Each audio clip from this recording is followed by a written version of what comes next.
Asawa ko. Gising ka na pala. Nasaan ba talaga ako? Bakit ako narito? Sino ka? Bakit mo ako tinatawag na asawa? Ako si Yuniyang. Sabi ni Ate Wanshon, dahil kasal na po tayo. Ang ganda ng hubog ng mukha, pati ang pangangatawan. Kapag gumaling na siya, siguradong level up ang kagwapuhan nito, parang bida sa campus. Gising na nga siya. Ako si Wanshon. Ito ang Ishikei Mura. Nakita ka ni Yuniyang 5 araw na ang nakalilipas. Sa labas ng nayon, binuhat ka niya pa uwi rito. Iniligtas ka ni Yuniyang, kaya nagdesisyon ako, na ipakasal siya sa iyo. Ito, kasal na agad tayo. Ang bilis naman yata, hindi nyo man lang alam kung mabuti o masama. Ang pagkatao ko, HMP. Bakit? Ayaw mo ba kay Yuniyang? Bukod kay Yuniyang, may isa ka pang asawa. May ganito pa palang swerte. Bakit ang ganitong biyaya, ay napunta sa dalawang, batang paslit na ito? HMP. Wala akong maalala kahit ano. Maaari mo bang sabihin sa akin, kung anong taon at buwan na ngayon? Ngayon ay nasa ilalim ng dinastiyang Dacia. Kaimin unang taon, dinastiyang Dacia. Oo, 5 taon pa lang mula nang mapayapa ang Dacia. Pero bago iyon, mahigit 20 taon ang digmaan. Ang mga lalaki rito sa Nanghedaw, ay halos naubos na lahat. Digmaan. Sa pilitang pagsusundalo, ang Ishikei Mura ay naging nayon na ng mga byuda. Ngayon, 2 na lang ang lalaki sa buong nayon. Ang isa ay isang matandang hakluban, na malapit na ring pumanaw. Ngayong ako na lang ang tanging malakas na lalaki sa nayon. Siguradong kukunin ako para maging sundalo, di ba? Kapag nawala na ang matandang iyon, kung may kakayahan ka, lahat ng babae sa nayon, ay pwede mong maging asawa. Ang kondisyon nga lang, kailangan mo silang mapakain at mabuhay. Kaka-rating ko lang, isang sugatang may amnesia na galing sa ibang mundo. Halos hindi ko na nga mabuhay ang sarili ko. Tapos gusto mo pang buhayin ko ang buong nayon. Pero sa totoo lang, kahit mahirap ang lugar na ito, hindi na rin naman ako makakabalik, kaysa naman dito ako, mamatay sa gutom at lungkot. Mabuti pang itaya ko na ang lahat at lumaban. Asawa ko, bakit ka lumabas? Sabi ni Ate Wanshon, kailangan mong magpahinga ng husto. Pumasok ka na sa loob dali. Pupunta pa ako kay Ginang Hua, para tulungan siyang alagaan si Xiao Jiyu. May sakit siya. Masyadong abala si Ginang Hua sa bukid. May sakit. Sasama ako sa iyo. Napakainit ng buong katawan ni Xiao Jiyu. Sabi ni Ate Wanshon, lagnat at sipon daw ito. Mabilis at mahigpit ang pulso. Tunay ngang lagnat at sipon ito. Asawa ko, isa ka bang manggagamot? Hindi naman siguro. Ilang araw na siyang may sakit, di ba? Nanghihina ang kanyang katawan. Pupunta ako sa likod ng bundok para maghanap ng halamang gamot. Ginang Hua. Ginang Hua. Ang asawa ko ay isang manggagamot. Kaya niyang iligtas si Xiao Jiyu. HMP. Isang estrangherong bigla na lang sumulpot. Ano bang alam niya sa sining ng panggagamot? Nahanap ko na. Ito nga iyon. Napakabuti. Doon ang maliit na ilog kung saan tayo. Karaniwang nagdidilig ng mga palayan. Minsan ay may nakikita pa tayong mga isda. Kaya lang, hindi natin sila mahuli. Sa susunod, isasama kita para manghuli ng isda. Marunong bang manghuli ng isda ang asawa ko? Hindi. Pero may paraan ako. Palalabasin ko ang mga isda ng kusa. Xiao. Batang manggagamot. Nahanap na ang halamang gamot. Nahanap na. Gagaling si Xiao Jiyu kapag nainom na niya ang gamot na ito. Sandali lang. Bata. Ang maling paggamit ng gamot ay nakakamatay. Hindi ito basta-bastang damo lang. Ito ay halamang gamot para sa lagnat at sipon. Halamang gamot. Dito sa baryong ito, nanggagamot na ako, ng mahigit 10 taon. Anong damo ang pwedeng gamitin? Mas alam ko kaysa sa iyo. Iyang hawak mo. May mga lilang batik ang tangkay. Nakakalason iyan. Gusto mo bang patayin si Xiao Jiyu? Tiyo Jen. Ito, Ginang Hua. Mag-isip kang mabuti. Ang batang ito ay hindi natin alam kung saan galing. Iisa lang ang buhay ni Xiao Jiyu. Tingnan ninyong mabuti. Lupa lang ito. Ang tangkay ay kulay madilaw puti. Ilang dekada ka nang nanggagamot, pero sa lagnat at sipon, ang gamit mo lang ay pinakulo ang luya at pinababayaan lang ang pasyente. Ang race 8 ako ay nakakapaglabas ng pawis at nakakapagpababa rin ng init sa loob. Nagpupuno sila sa isa't isa. Kung hindi kayo naniniwala, ako muna ang titikim ng gamot.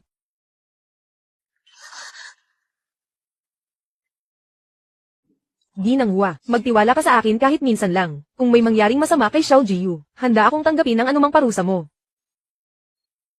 Sige, nagtitiwala ako sa iyo, batang kapatid.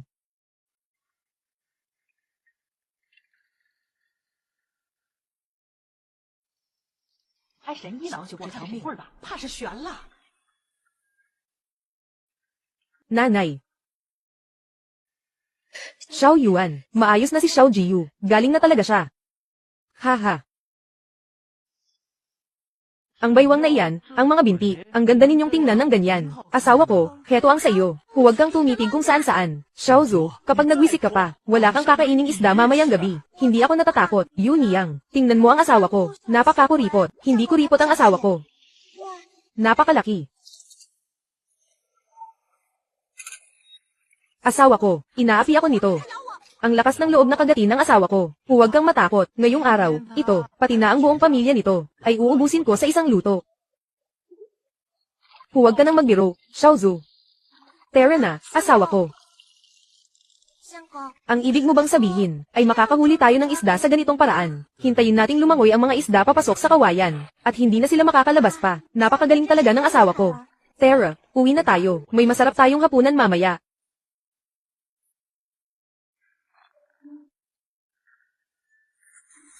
Tagtuyot ngayong taon, kung magpapatuloy ang pag-iigib ng tubig ng ganito, mababalian na tayo ng baywang sa pagod. Ang gandang baywang na ito, araw-araw lang ginagamit sa pag-iigib. Sayang naman talaga, ang ganitong mabigat na trabaho. Kailangang ako mismo ang kumilos. Siguro ang kawayang ito, ay may iba pang mapaggagamitan. Ang ibig mong sabihin, gusto mong gamitin ang kawayan, para dalhin dito ang tubig mula sa ilog, para hindi na kailangang magbuhat ng tubig ang lahat.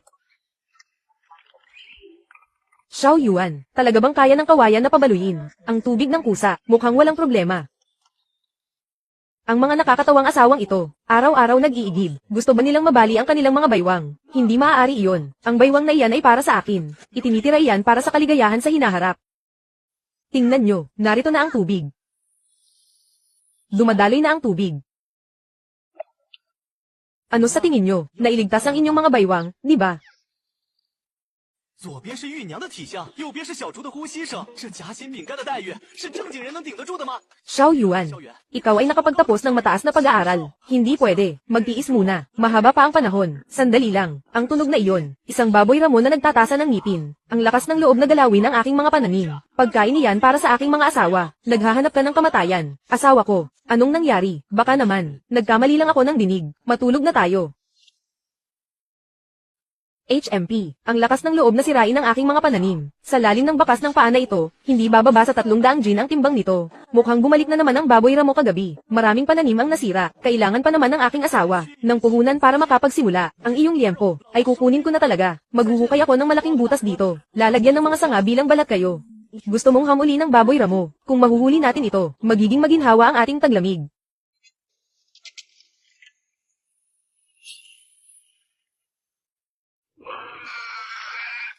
Nahuli rin. Ayos na. 300 gin na protina ito. Ngayon, ang aking mga asawa ay maaari nang tumaba ng kaunti. Sa pagpunta ko sa Tokuken para ipagpalit ito sa pilak, makakabili na ako para sa baryo ng mga bagong kagamitan. Maunlad ba sa Tokuken? Oo, ngunit ang Tokuken ay hindi katulad ng sa ating nayon. Maraming tao at maingay dito. Kailangan nating mag-ingat. Maraming tao at maraming mata. Kung ganoon, tiyak na mas maraming impormasyon dito. Sa pagpunta nating ito sa Tokuken, kailangang baguhin ang ating layunin.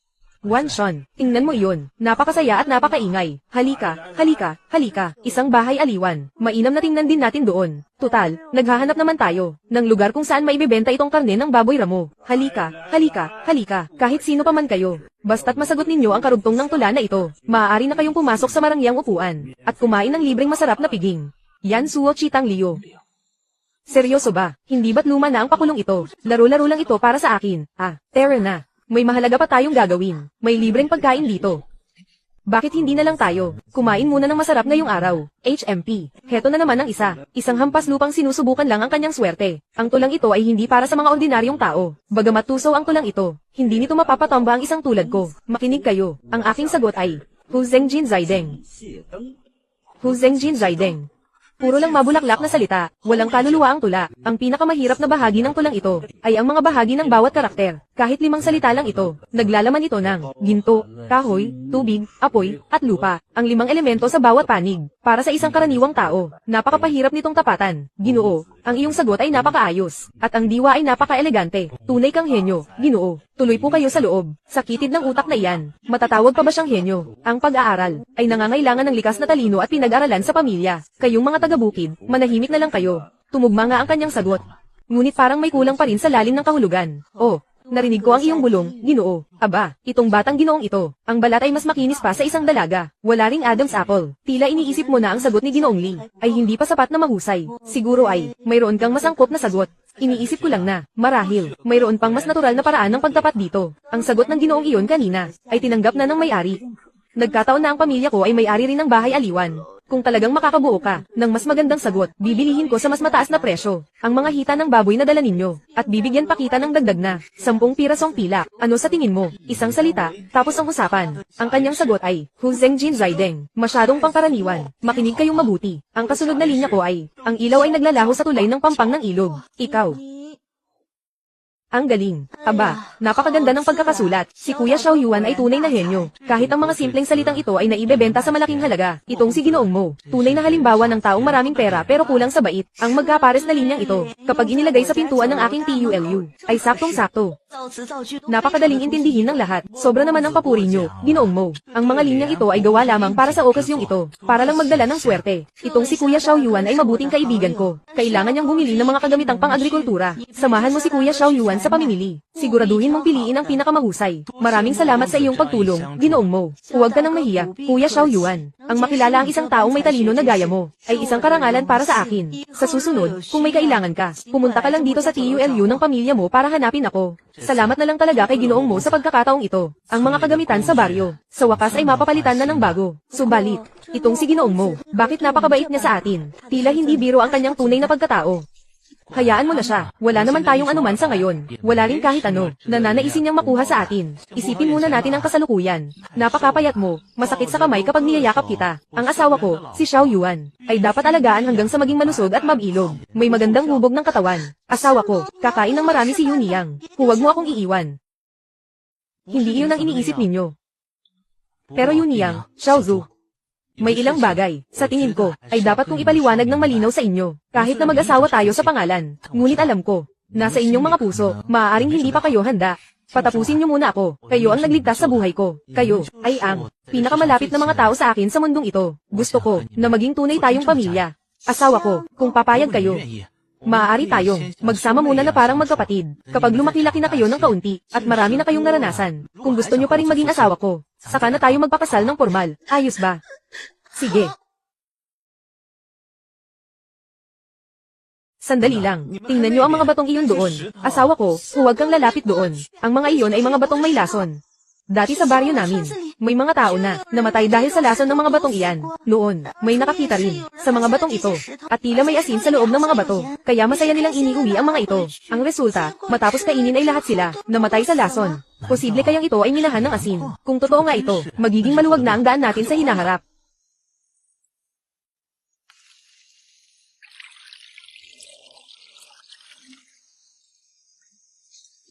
Naging asin na nga ito. Binabalak mo bang pakialaman ang minahan ng lason na asin? Pinapayuhan kitang sumuko na lang. May lason talaga iyan. Mamatay ang mga tao riyan.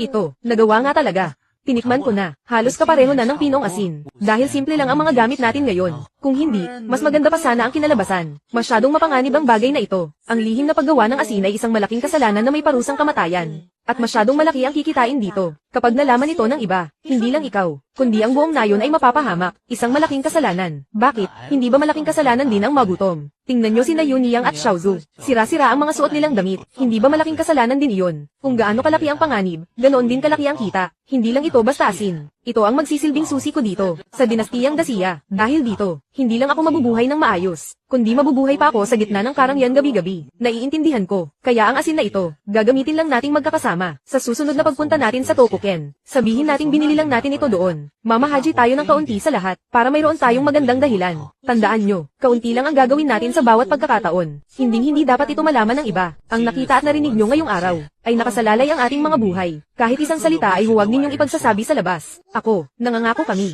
Hindi namin ito ipagsasabi. Asawa ko, kahit mamatay kami, hindi kami magsasalita. Sa pag-alis nating ito, bibili tayo ng ilang sisiw pagbalik. Kapag lumaki na ang mga manok, mangingitlog sila. At makakakain na rin tayo ng karne sa hinaharap, para guminhawa naman ang buhay natin. Talaga ba, asawa ko, pero magtataglamig na. Mayroon ba tayong sapat na butil para aipakin sa kanila? Butil. Basta mayroon tayong asin na ito. Ang mga butil mismo ang magkakaroon ng paa, at tatakbo papasok sa bahay natin. Ate Wanshan, ano sa tingin mo? Mayroon pa tayong natitirang kaunting pilak. Sapat na ito. Ngayon, ang kapalaran ng pamilyang ito ay nakasalalay na sa iyo. Tara na, pumunta na tayo sa bayan. Ginoo, gusto nyo ng 50 piraso. Wala kaming ganoon karaming stock ngayon. Karamihan ay naka-reserve na para sa mga restaurant. Sa bawat sisiw, magdadagdag kami ng isang barya. Sige, ayos. Sasamahan ko kayo, para makipag-usap sa mga kakilala kong restaurant. Tingnan natin kung papayag sila, pero, hindi ako makakasiguro. Sabi ko ng peke ang hairpin na ito, peke talaga ito. Binibining Su, ito po ay talagang pamana pa ng aking ina. HMP, napakadumi nito, ang hamak na bagay na ito, naglakas loob pang harangan ang daan ng binibining ito. Sinaktan mo ako. Ang babae ni Xiao Yuan, kahit isang hibla ng buhok ang mawala sa kanya ay nasasaktan ako. Naglakas loob ka pang saktan ang kanyang mukha, ikaw na hamak na mamamayan. Kilala mo ba kung sino ako? Huwag kang lalapit, kapag lumapit ka pa, sisakilin ko siya hanggang mamatay. Asawa ko, mag-iingat ka, ano ba yan? Sinadya mo iyon. 故意的。 Sa panlabas ay ako ang sinasaktan mo, pero ang totoo ay, gusto mong kitilin ang buhay ng iyong binibini. Bilis, habulin nyo, dapat ay ligtas ka at walang mangyayaring masama. Asawa ko. Ayos ka lang ba? 这谁能受得了啊？ Ayos lang ako, Kuya Xiao. Ito ang kuya ko, si Mo Ping. Ito naman ang aking hipag. Maraming salamat sa pagtulong, Ginoong Mo. Huwag na kayong mahiya, Ginoong Xiao. 小公子客气。 Nagpadala na ako ng tao para ipaalam kay Ginoong Chin. Hayaan natin siya ang magdesisyon sa lahat. Nabalitaan ko na nagkaroon kayo ng alitan, ng anak ni Gobernador Su. Makinig ka sa akin. Ganito kasi ang nangyari. Ganoon nga ang mga kaganapan. Kung malubha ang lagay ni Binibining Su, hindi idadamay ni Xiao ang pamilya mo. Maayos naman ang reputasyon ni Suyud. Hindi ko akalain na ang kanyang anak ay ganoon kabastos. Ginoo. Personal na dumating si Gobernador Su. Gusto bang mamagitan ng pamilya mo, para sa Ginoong Xiao na ito? Nais lang naming maging tagapamagitan. May pagkakamali ang magkabilang panig sa usaping ito. Maaari bang pagbigyan nyo kami, Gobernador Su? Kasalukuyan pang walang malay ang aking anak, hayaan na. Kung hindi lang dahil sa hirap ng aking nasasakupan, at pagod ng isip at katawan, hindi sana ako nagkulang sa pagtuturo sa kanya. Gobernador Su, naging padalos-dalos ako kanina, ngunit sa pakikinig sa inyong mga salita, tila marami kayong pinagdaraanan. Maraming byuda sa Tokuken. Kakaunti ang mga kalalakihan, halos walang nakukolektang buwis, lugmok ang kabuhayan ng mga mamamayan. Kahit nais man ng opisyal na ito, wala rin akong kapangyarihang baguhin ang tadhana, ang mahal na hari. Natatakot akong hindi rin niya ito maasikaso. Kung hindi ito maasikaso ng mahal na hari, hindi ba natin kayang tumayo sa sarili nating mga paa? Tumayo sa sariling paa. Napakadaling sabihin yan. Bahay alak ng pamilya mo, sariling sikap, napakadaling pakinggan, walang pera, walang pagkain. Ano ang gagamitin ng opisyal na ito para mabuhay? Ginoo, kung ang gobyerno ang magbubuo ng pangkat ng mga ngalakal, para kolektahin ang mga lokal na produkto, iluwas at ibenta sa mataas na halaga, at bumili ng mga murang bilihin pabalik, kontrolado ng gobyerno ang presyo para sa bayan. Ang karangalan ay mapupunta sa inyo. Ito ay paraan ng mga negosyante, kung paghahatian ng puhunan, at ang gobyerno ang magbibigay ng proteksyon, siguradong magtatagumpay ito. Ang pamilya mo, ang siyang manggana sa lahat, napakalaking usapin ito. Hayaan niyo muna kaming kumonsulta sa mga nakatatanda sa pamilya. Kung ganoon ay nakikisuyo ako. Ang nakaraang alitan ay kinalimutan na. Kuya Xiao, sumama ka na sa akin pabalik sa pamilya mo. May mga katanungan pa ang mga nakatatanda sa angkan na nais isangguni sa iyo. Wan Shun, medyo makati ang likod ko. Ikaw, maaari mo ba akong tulungang kamutin ito? Kakamutin, saan banda ba?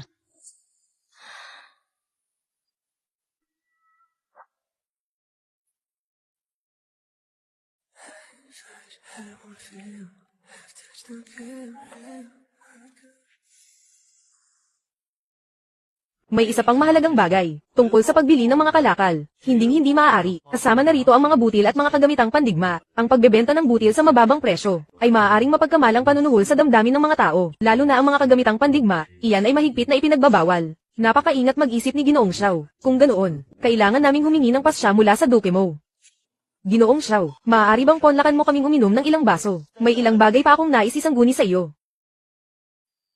Sa iyo ito, hindi ba? Nang nililigpit ng katulong ang mga damit, hindi sinasadyang nalaglag ito. Ginoong Xiao, maaari mo bang sabihin, saan ito nanggaling? Ako ang gumawa niyan. Kapatid na Xiao, ako ang ikaapat na anak ng pamilya mo, si Mo Ping. Ikaapat na batang Panginoon mo. Makinig ka sa akin. Ang paraang ito ng paggawa ng asin ay dapat ihandog sa mahal na hari. Ang lihim na paggawa ng asin ay isang kasalanang ikamamatay ng buong angkan. Kaya ko, ngunit ang bagay na ito ay hindi ko kontrolado. Kaya kailanman ay hindi ko ito ibinenta. Kung nagtitiwala ka sa akin, agad kong hihilingin sa aking ama na humarap sa mahal na hari, upang ihingi ka ng parangal. Asawa ko, anong usapin ang tila napakaseryoso ninyo? Formal kitang ipakikilala. Ito ang aking asawa, ang kasalukuyang prinsesa Ankang.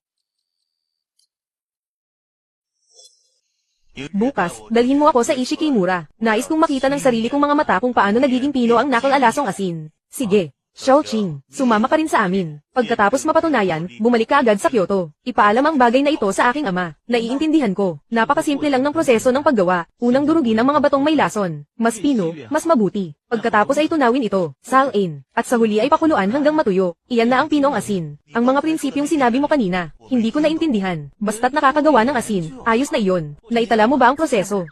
Sa pagkakataong ito, mas kumpleto ang mga kagamitan. Mas mataas ang antas ng kalinisan. Tikman ninyo.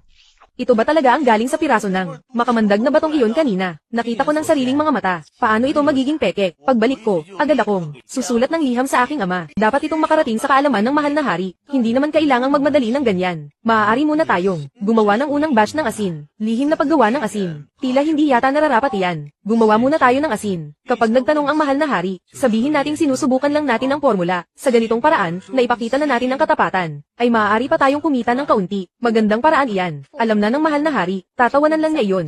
Sige, Xiao Qing, pumalis ka na agad pabalik ng Kyoto. Dalhin mo ang sulat ni Xiao Yuan, at ang supot na ito ng pinong asin. Sige po.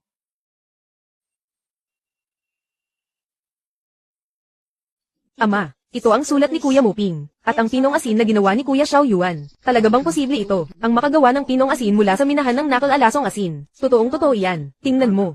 Ang ginoong Xiao na ito ay siya rin. Nabanggit na ni Xiao Qing noon. Ang taong nakasagot sa tula, ng usok sa lawa sa ilalim ng puno ng willow. Kamangha-mangha ang talino ng taong ito, tiyak na hindi biro ang kanyang pagkatao. Sa ganitong antas ng kaalaman, hindi siya basta-bastang mamamayan lang. Ama, dapat tayong mag-ingat sa bagay na ito, anuman ang mangyari. Ito ay usaping pambansa, kailangan ko agad makaharap ang mahal na hari. Hindi welcome ang mga tagalabas sa nayong ito. Makaalis na kayo. Maaari bang makausap si Ginoong Xiao? Kumusta na po kayo nitong mga nakaraang araw? Sino ang tinutukoy ninyong Ginoong Xiao? Bakit? May iba pa bang Ginoong Xiao rito? Ako si Xiao Yuan. Sino po ba sila? Magandang araw, Ginoong Xiao. Ako po, si Ginoong Yebo Shou. At ito naman si Kuya Muping. Kilala mo ako. Amy Wei. Ano ang ranggo mo? Libo-libong pinuno. Ang Amy Wei ay ang lihim na organisasyon ng Dacia. Sila ang mga mata at tainga ng mahal na hari. Sila ang mga especially iyan ng palasyo. Tiyak na ipinadala sila ng mahal na hari. Inutusan ako ng mahal na hari na suriin kung totoo ang paggawa ng asin. At pumayag na rin siya, ang duke mo, bago pa ito hawakan ng gobyerno. Ang lahat ng magagawang asin ay mapupunta sa pamilya mo. Totoo ba?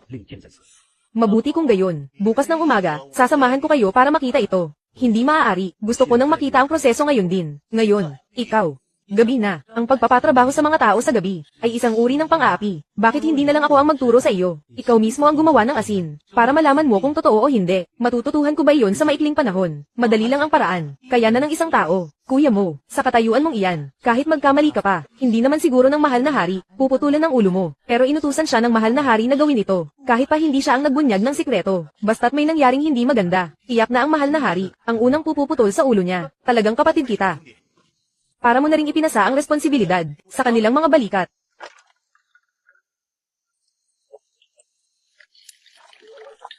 Pakuluan ang tubig na may asin hanggang sa matuyo. Ang matitira ay ang pinong asin. Sandali lang, may lason ito. Hindi tama ang kulay. Bakit ito nangyari? May isang mahalagang hakbang. Hindi ko pa ito ipinaalam. Ang paraan ng pagtanggal ng lason. Minarkahan ko na ito ng pulang panulat. Nasa kamay na ng mahal na hari. Ang supot na ito ng may lasong gintong asin. Ibalik mo ito. Kapag iniharap mo na sa mahal na hari, malalaman mo na ang buong paraan. Napakabuti ng iyong kalooban, Ginoong Xiao Yuan. Ginoo, tingnan niyo po ng mabilis. Usok ng babala.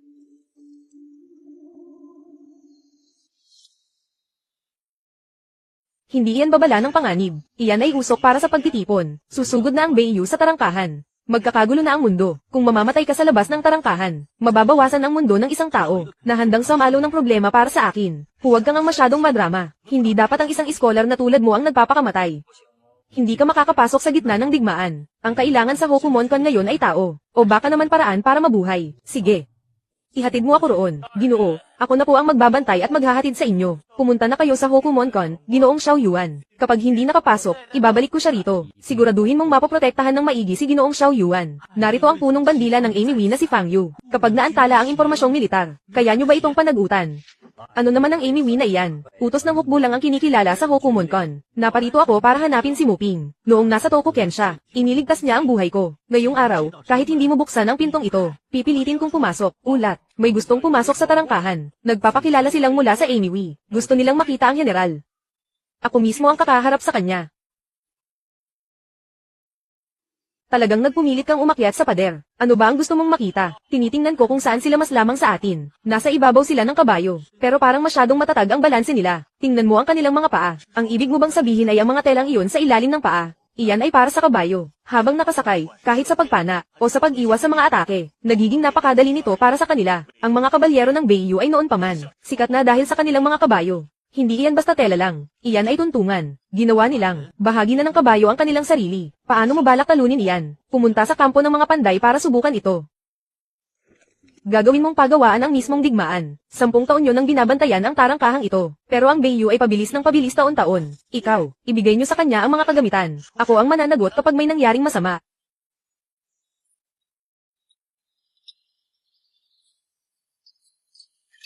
Iparating ang utos, magpalit ang buong hukbo, sa gitna ng labanan. Ang mga nakakaligtas, ay hindi laging ang pinakamatapang, kundi ang mga mas marunong gumamit ng kagamitan. Itutuloy. Kuya mo, balak ko nang bumalik sa Ishikimura. Sige, lumakad ka na. Hindi na kita may hahatid. Naiulat na ni General Chen ang tungkol sa bagong disenyo ng estribo. Sa ating mahal na hari, tiyak na magkakaroon ng gantimpala sa mga darating na araw. Asawa ko, sa wakas ay nakabalik ka na. Siya, anong nangyari sa kanya? Bago ka makauwi, asawa ko. Kinausap ni Ginang Hua si Ate Wanshon. Kinausap. Sabi ni Ginang Hua, nag-aalala siya na baka iwanan mo kami. Dito sa Ishikimura. Umaasa siya na matutulungan siya ni Ate Wanshon. Na mapanatili ka rito. Sabi pa ni Ginang Hua, dapat daw ay magkaroon ka ng isang tunay na asawa. Sa ganoong paraan, mananatili ang puso mo rito. Kaya naman, dahil ba rito kaya si Wanshon ay umiiwas sa akin? Asawa ko, gusto mo ba talaga si Ate Wanshon? Hindi. Paano ko naman siya magugustuhan ng ganoon? Kung hindi mo siya gusto, asawa ko, iniisip pa naman namin noon, napakasalan mo si Ate Wanshon. Payag ba kayo? Ayaw din naman namin talaga. Pero, hindi ba't ayaw mo sa amin? Dahil masyado pa kaming bata, asawa ko, bakit hindi mo muna pakasalan si Ate Wanshon? Tapos hintayin mo kaming lumaki ng kaunti ni Yuniyang. At saka sa iyo, asawa ko, gagawin na namin ang tungkulin sa kama. Ayos ba? Ang sinabi ko sa inyo noon, hindi ko kayo niloloko, hanggat hindi pa kayo nasa tamang edad. Kahit mag-asawa tayo sa pangalan, hindi natin pwedeng gawin ang gawain ng mag-asawa. Naiintindihan nyo ba? Walang problema. Ang mga sinabi ni Ginang Hua, huwag mo nang masyadong isipin. Ako, si Xiao Yuan, ay hindi taong walang utang na loob. Alam ko, pero may punto naman ang sinabi ni Ginang Hua. Masyadong maliit ang Ishikimura. Hindi ka nito kayang pigilan. Hindi sa hindi ako kayang pigilan ng Ishikimura, kundi dahil narito ang mga taong gusto kong makasama. Si Xiao Zhu, si Yuniyang, at pati na rin ikaw. Kahit natapat ang iyong kalooban ngayon, mapaglaro ang tadhana, maaari kang madamay sa mga gulo, at mawalan ng kontrol sa sarili mong buhay. Kaya naman kailangan ko ng isang matibay na sandigan. Ang pinakamalaki at pinakamatatag na sandigan. Isang napakalinaw na plano. Pero kung pupunta ka sa Kyoto, hindi ako maaaring sumama. Bakit? Dahil sa aking pagkatao, kung sasama ako sa iyo sa Kyoto, sa halip na makatulong, ay baka mapahamak ka pa. Naiintindihan ko na, maaaring kailangan kong ang pumunta sa Kyoto. Ngunit tiyak na babalik ako. Talaga bang babalik ka? Nais kong makasama ang isang tao, hanggang sa pumuti ang ating mga buhok. Sino yan? Ako ito, Ginang Hua. Ginang Hua, sabihin mo lang kung may kailangan ka, kung kaya ko rin gawin. Tiyak na tutulungan kita. Ako, gusto ko sanang si Xiao Jiyu ay tumira na kasama ninyo. Bakit po, Ginoong Xiao Yuan? Ikaw ay isang taong may pinag-aralan. Sa tingin ko, kung nasa tabi mo si Xiao Jiyu, mas magiging maganda ang buhay niya kaysa sa akin. Kung nag-aalala man si Ginoong Xiao Yuan, tungkol sa pagkain, ako, ibibigay ko ang kalahati ng aking rasyon. Sa inyo, Ginang Hua, parang hindi naman yata tama na. Asawa ko, ang ibig sabihin ni Ginang Hua, ay ipadala rito si Xiao Jiyu, para maging katulong mo. Kung ang gusto lang ni Ginang Hua, ay para kay Xiao Jiyu, na matuto ng mga bagay-bagay, maaari ko naman siyang turuan. Hindi mo kailangang gawin ito. Asawa ko, bakit si Xiao Jiyu lang ang lilipat dito? Bakit hindi na rin lumipat si Ginang Hua? At tumira na lang tayong lahat ng magkakasama. Tama iyon. Sa ganitong paraan, hindi na kailangang magkahiwalay si Xiao Jiyu. At si Ginang Hua, bata pa ang anak, kailangan pa rin siya alagaan ni Ginang Hua. Sige, desidido na tayo. Lumipat na kayo rito bukas. Asawa ko. May naghahanap sa iyo. Naghihintay sila sa bakana ng nayon. Ila sila ay mga opisyal ng gobyerno. Ginoong Xiao Yuan, lumuhod ka at tanggapin ang utos ng hari. Ang utos. Ngayon, ang isang nagngangalang Xiao Yuan, ay nagpakita ng pambihirang talino, sa pagbibigay ng sikretong paraan sa paggawa ng asin, at bagong disenyo ng karwahe, upang maibsan ang mga alalahanin ng hari. Iginagawad sa iyo ang titulong Baron ng Dean, kasama ang 1,000 ginto, at ilang balumbon ng tela. Inuutusan kang bumalik sa Kyoto sa loob ng 10 araw para tanggapin ang parangal. Maraming salamat sa iyong kabutihan, mahal na hari, Ginoong Xiao Yuan. May mga tao sa Kyoto na gustong makipagkita sa iyo. Sa paglalakbay na ito, mag-ingat ka at naway pagpalain ka. Asawa ko, Napakalayo ng Kyoto. Hindi ka ba nila hahayaang makabalik? Narinig namin sa iba. Isang salita lang mula sa mga makapangyarihan sa kabisera. Ang isang tao ay maaaring hindi na makauwi kailanman. Ginoo, kung maging mahirap man ang sitwasyon, unahin mo ang iyong sariling kaligtasan. Huwag na kayong mag-isip ng kung ano-ano. Makikipagkita lang naman ako sa isang tao. Matalino at mabilis ang asawa ninyo, di ba? Kung gayon, dapat kang mag-ingat ng husto. Mananatili kami rito, at maghihintay sa iyo araw-araw. Bago sumapit ang taglamig, siguradong babalik ako. Sige na, pumasok na kayo sa loob. Babalik ako agad. Asawa ko. Mag-ingat ka ng husto sa daan. Umuwi ka ng maaga. Mapanganib ang sitwasyon sa kabisera, kaya dapat kang bumalik ng ligtas.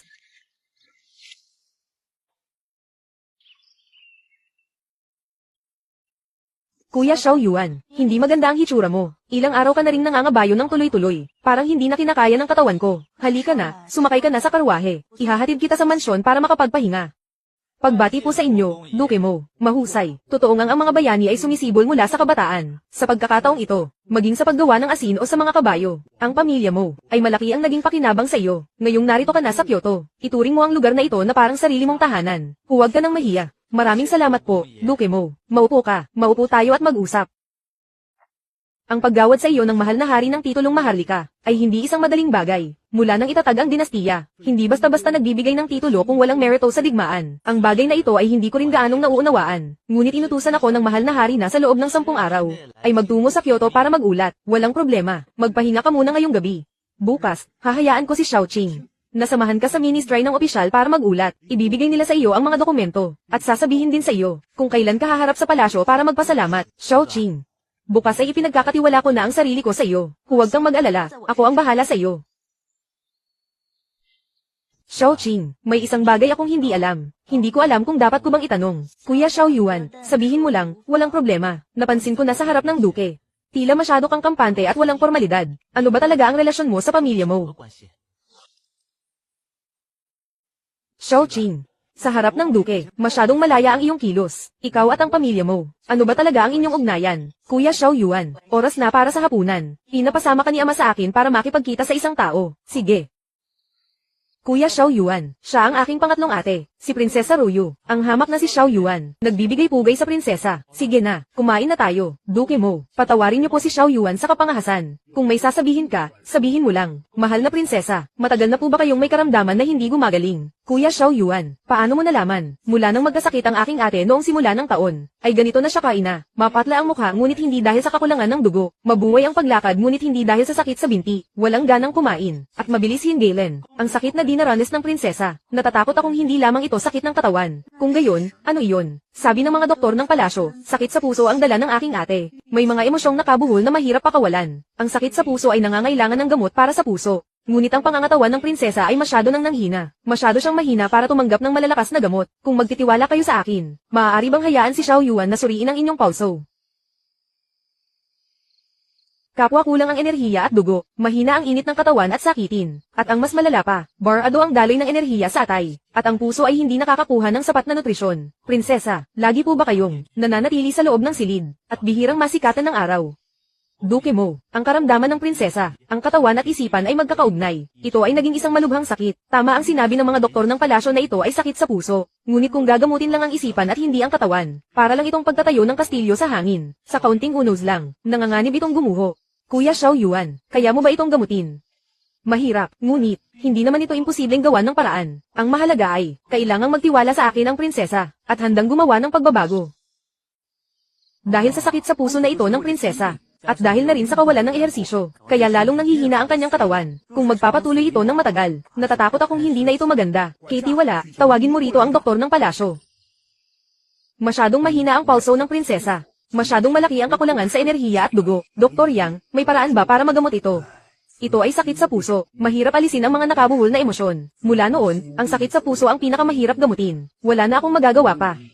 Kuya Xiao Yuan, huwag kang umiyak. Ang laki mong tao, bakit ka umiiyak? Hindi ko naman sinabing hindi ito magagamot. Walang gamot para sa sakit sa puso. Hindi ko alam kung ano ang iyong mataas na opinyon, Ginoo. Hindi kailangan ng gamot, kailangang lumabas-labas at maglakad ng prinsesa. Panatilihing masaya ang kalooban, at sapat na ang tamang pagkain bilang pampalakas. Ano bang alam mo? Mahirap gamutin ang sakit sa puso. Ang lakas ng loob mong magsabi na kaya mo itong gamutin. Amoy gatas ka pa, nangangahas ka pang maging doktor. Sino ba ang nagturo sa iyo? Siya ay hinirang mismo ng mahal na hari, bilang Baron ng Dean. Ngayong araw ay panauhin siya sa aming pamilyang Mo. Napansin niyang hindi mabuti ang kalagayan ng aking hipag. Kaya ipinatawag ko kayo rito, dahil mayroon palang eksperto rito sa mansyon ng Duke Mo. Kung gayon, ako ay magpapalong na muna.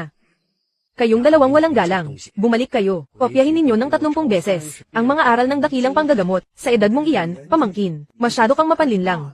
Kuya Xiao Yuan, ang sakit ng aking hipag, mayroon ka ba talagang paraan? Kakasabi lang ng doktor na hindi ito magagamot. Paglingon mo, tinanong mo agad ako kung kaya ko. Baka mapahamak pa ako at makagalit ang mga doktor ng palasyo. Sigurado ka ba talagang mapapagaling mo? Si Royu, maaari ko lang subukan. Ang mga ganitong bagay, siguradong walang 100% katiyakan. Bago sumapit ang taglamig, kung ang kalagayan ng prinsesa ay bumuti, ibig sabihin ay epektibo ang aking paraan.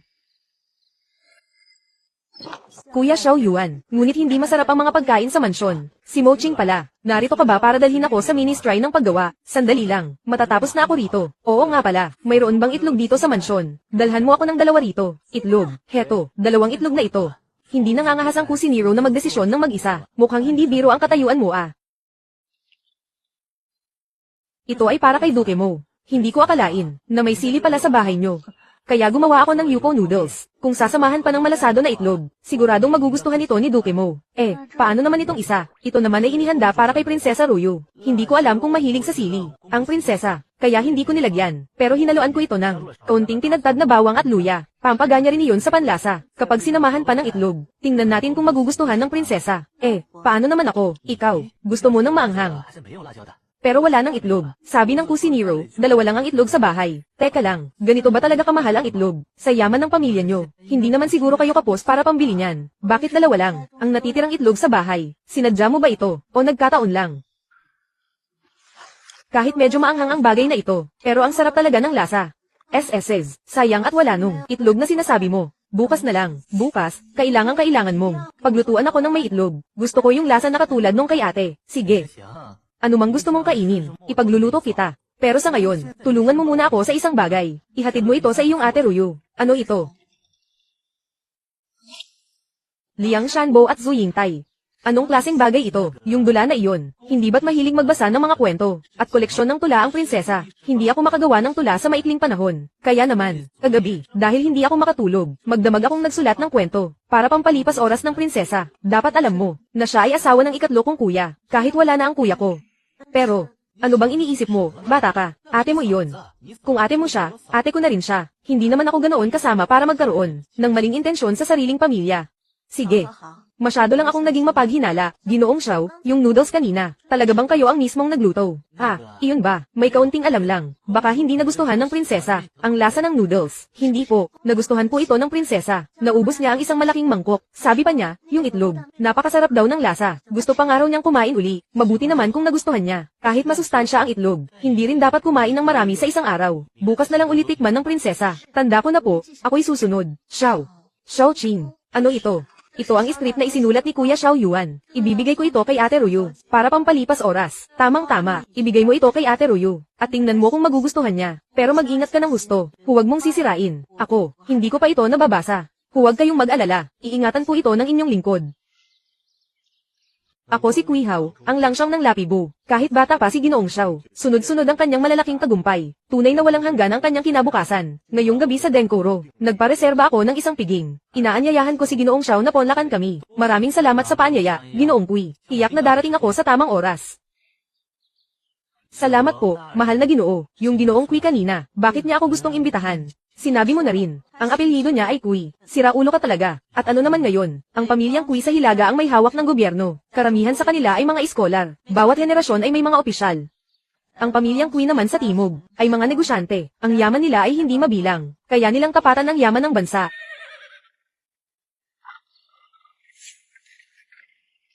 Ang bango. Anong sinasabi mo? Sumunod ka ng maigi. Sa lugar na gaya ng Kyoto, madaling maligo. Huwag mo akong daanin sa ganyan. Yung hapunan mamayang gabi, samahan mo akong pumunta.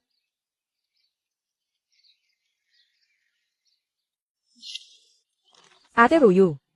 Nakabalik na si Xiaoqing. Tungkol doon, Ate Ruyu, tapos mo na bang basahin ang script? Ano sa tingin mo? Maganda ba? Dati-rati naman, hindi ka mahilig magbasa, di ba? Bakit sa script na ito? Interesado ka. Gusto ko lang malaman, kung maganda ba talaga ang pagkakasulat niya. Ate Ruyu, tapos mo na ba? Pakikwento naman. Sige na, napakaganda ng pagkakasulat ng script ni Ginoong Xiao. Kahit hindi ko pa ito natatapos. Ito ay tungkol sa isang babaeng nagngangalang, Zhu Yingtai, na nagpanggap na lalaki, para makapag-aral sa akademya. Binibining Mo Ching, sa tingin mo ba, may natuklasan na si Ginoong Xiao? Ano kaya iyon? Marahil ang inspirasyon ni Ginoong Xiao ay nanggaling talaga sa isang tao. Mahirap ding sabihin. Gayunpaman, kaysa mag-alala ka ng husto, hayaan mo na lang ang agos ng tadhana. Kung malaman man niya, aminin mo na lang ng tapat. Kung hindi naman, kunwari ay wala kang alam. Ano sa palagay mo? Tama si Ate Ruyu. Anong nangyari? Ama, huwag kayong mag-alala. Wala namang masamang nangyari. Nandito lang kami, at nagbabasa ng script sa mga nakapaloob na antig ang damdamin sa kwento. Duke Mo, Prinsesa, Mo Ching, Kuya Xiao Yuan, hindi ka pa ba nagpapahinga? Kailangan ng katawan ng prinsesa, ng dagdag na nutrisyon. Naghahanap ako ng ilang mga sangkap, para magluto ng makakain mamaya. Maraming salamat sa masarap na pagkain ni Ginoong Xiao Yuan. Nabasa ko na rin ang script, napakaganda ng pagkakasulat. Mahilig ba ang prinsesa sa mga bulaklak? Gustong-gusto ng prinsesa ang mga sariwang bulaklak. Kapag nagbabasa siya, gusto niyang may nakalagay na ilan sa tabi niya. Duke Mo, may naisip po ako. Kailangang gumalaw-galaw ng kaunti ng prinsesa. At dahil mahilig siya sa bulaklak, bakit hindi tayo sa likod ng hardin? Maglaan ng isang maliit na lugar. Mag-imbita ng isang hardinero, para turuan ng prinsesa na magtanim mismo. Hindi ba ito magiging masyadong mahirap? Ayos lang iyon. Ang mahalaga ay ang proseso. May hardinerong gagabay sa kanya, kaya hindi magkakaroon ng malaking pagkakamali. Ikaw siguro si Ginoong Xiao Yuan. Matagal na kitang nababalitaan kay Xiaoqing. Napakahusay mo sa pagsusulat, at marunong ka rin pala sa medisina. Tunay kang isang batang bayani. Sobra naman ang papuri niyo, Ginang. May kaunting alam lang po ako. Magaling. Matapos makain ng masarap mong luto, ay ho, sa mga susunod na araw ay baka, hindi ko na magustuhan ng ibang pagkain. Salamat sa papuri, Duke Mo. Naibigay ko na ang mga recipe sa kusinero. Kahit kailan nyo gustong kumain ay maaari.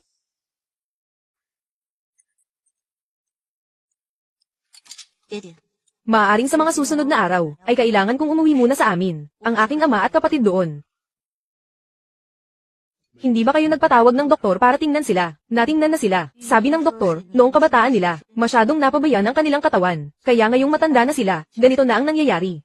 Oo nga pala, marunong din si Xiao Yuan sa medisina. Bakit hindi mo siya hayaang tingnan ng iyong kuya? Ang katawan ni ama, ay dahil sa dami ng sugat noong unang panahon, na nagdulot nito. Hindi ito basta karamdaman lang. Ang ganitong bagay ay mahirap ng labanan ng tao. Kung ganoon, bumalik ka muna doon ng ilang araw. Samahan mo ang iyong pamilya.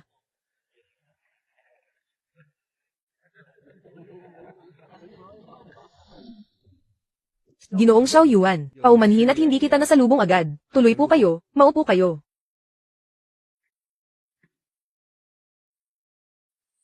Ginoong Kuihaw, sabihin mo na ang nasa isip mo. Si Mo Ching ay matalik kong kaibigan. Hindi kailangang mag-alinlangan. Tungkol sa paggawa ng asin. Naglabas na ng utos ang mahal na hari. Walang balak makialam ang pamilya Kui. Ngunit ang bagong disenyo ng kabayo. Hindi ko alam kung may posibilidad ba ng kooperasyon. Ang bagong disenyo ng kabayo. Sa ngayon ay hindi pa ito inilalabas sa publiko. Alam ba ni Ginoong Kui kung bakit? Siyempre, para hindi malaman ng Beiyu. Iyon ang una. Ang pangalawa, hindi mahirap gawin ang bagong disenyo ng kabayo. Madali itong gayahin kapag nakita na. Naiintindihan na ba ni Ginoong Kui? Maraming salamat sa katapatan mo, Ginoong Xiao Yuan. Kung ang negosyong ito ay gagawin agad ng maramihan, tunay ngang maaaring malugi. Tapat na nagtatanong si Ginoong Kui. Ako ay tapat sa aking sarili. Sige, kahit hindi tayo nagkasundo sa negosyo ngayong araw, ay nakakuha naman ako ng isang kaibigan. Ginoong Xiao Yuan, sana ay maging malapit tayo sa hinaharap. Maraming salamat sa inyong dalawa sa pagdalo ngayong araw. Sa susunod muli. Hindi ba't si Ginoong Kui ito? Bakit napasyal ka rito sa Denkoro ngayong araw? Li Siyang, may mahalaga akong ginagawa ngayon. Wala akong oras na makipagtalo sa iyo. Ang pribadong silid sa ikalawang palapag ng Denkoro ay hindi para sa kung sino-sino lang. Si Ginoong Xiao Yuan at Ginoong Mo Ping ay aking mga matalik na kaibigan. Inimbitahan ko sila rito para sa isang piging. Ano ang masama roon? Dahil kaibigan sila ni Ginoong Kui. Wala namang problema kung pumanhik sila sa ikalawang palapag. Pagbati sa inyo, mahal na Prinsipe Wei. Ang lakas ng loob mo, nasa harap mo na si Prinsipe Wei pero hindi ka pa nagbibigay pugay. Mahal na prinsipe, si Ginoong Xiao Yuan ay ginawaran ng mahal na hari ng titulong, Baron ng Dean. Bago lang siya rito sa Kyoto, kaya hindi niya pa nakikilala ang mahal na prinsipe. Ikaw ba si Xiao Yuan? Ikaw nga ba si Xiao Yuan? Ang nakaisip ng katugmang tula, sa usok na bumabalot sa lawa at mga puno ng willow, at ang liwanag na naglalaho sa tulay ng ilog, na si Xiao Yuan. Patawad po, mahal na prinsipe. Ang abang lingkod na ito ay bago lang sa Kyoto. Hindi ko po agad nakilala ang inyong kagalang-galang na mukha. Ang linyang iyon ng tula ay tunay ngang gawa ng abang lingkod na ito. Tinanong ka ng mahal na prinsipe, at naglakas loob ka pang mag-atubili. Napakalakas ng loob mo. Sino ba ang taong ito? Siya si Li Xiang, isang opisyal mula sa lupon ng mga seremonya. Isa siyang anak mula sa sangay ng pamilya Li. Ginoong Xiao Yuan, huwag mo na siyang patulan o pansinin pa. Isa palang opisyal mula sa lupon ng mga seremonya. Dahil nagtatrabaho ka sa lupon ng mga seremonya, bakit tila wala kang alam sa tamang asal at respeto? Ako ay isang baron na personal na hinirang ng mahal na hari. Hindi ka ba magbibigay galang sa akin? Tamang asal. Ginoong Xiao Yuan, ngayong alam mo na ang aking katayuan. Bakit hindi ka pa rin nagbibigay pugay? Tinanong kita. Bakit hindi ka sumasagot? Sa unang pagkakataon na makaharap ang mahal na prinsipe, ay nakaramdam ako ng matinding kaba. Sana ay mapatawad ako ng mahal na prinsipe. Ang linyang iyon ng tula ay tunay ng gawa ko. Mukhang kawili-wili kang ang talaga, Ginoong Xiao Yuan. Hindi ko na muna gagambalain ang inyong kasiyahan ngayong araw. Maaari kayong laging pumunta rito sa Denkoro sa mga susunod na araw. Ang paanyaya ni Wang Yunshuang ay para sa anong layunin. Ang kwentong ito ay isinulat ni Xiao Yuan. Dinala rito ni Xiao Qing ang manuskrito, at sinabing isinulat ito ni Ginoong Xiao Yuan, para kay Prinsesa Ruyu. Bahagi pa lamang ang nababasa ko, ngunit ramdam ko nang hindi ito pangkaraniwan. Para kay Ate Ruyu, ang bagay na ito, ano ba talaga ang nangyayari? Hindi pa po ba alam ng mahal na prinsipe? Lumala po ang karamdaman ni Prinsesa Ruyu.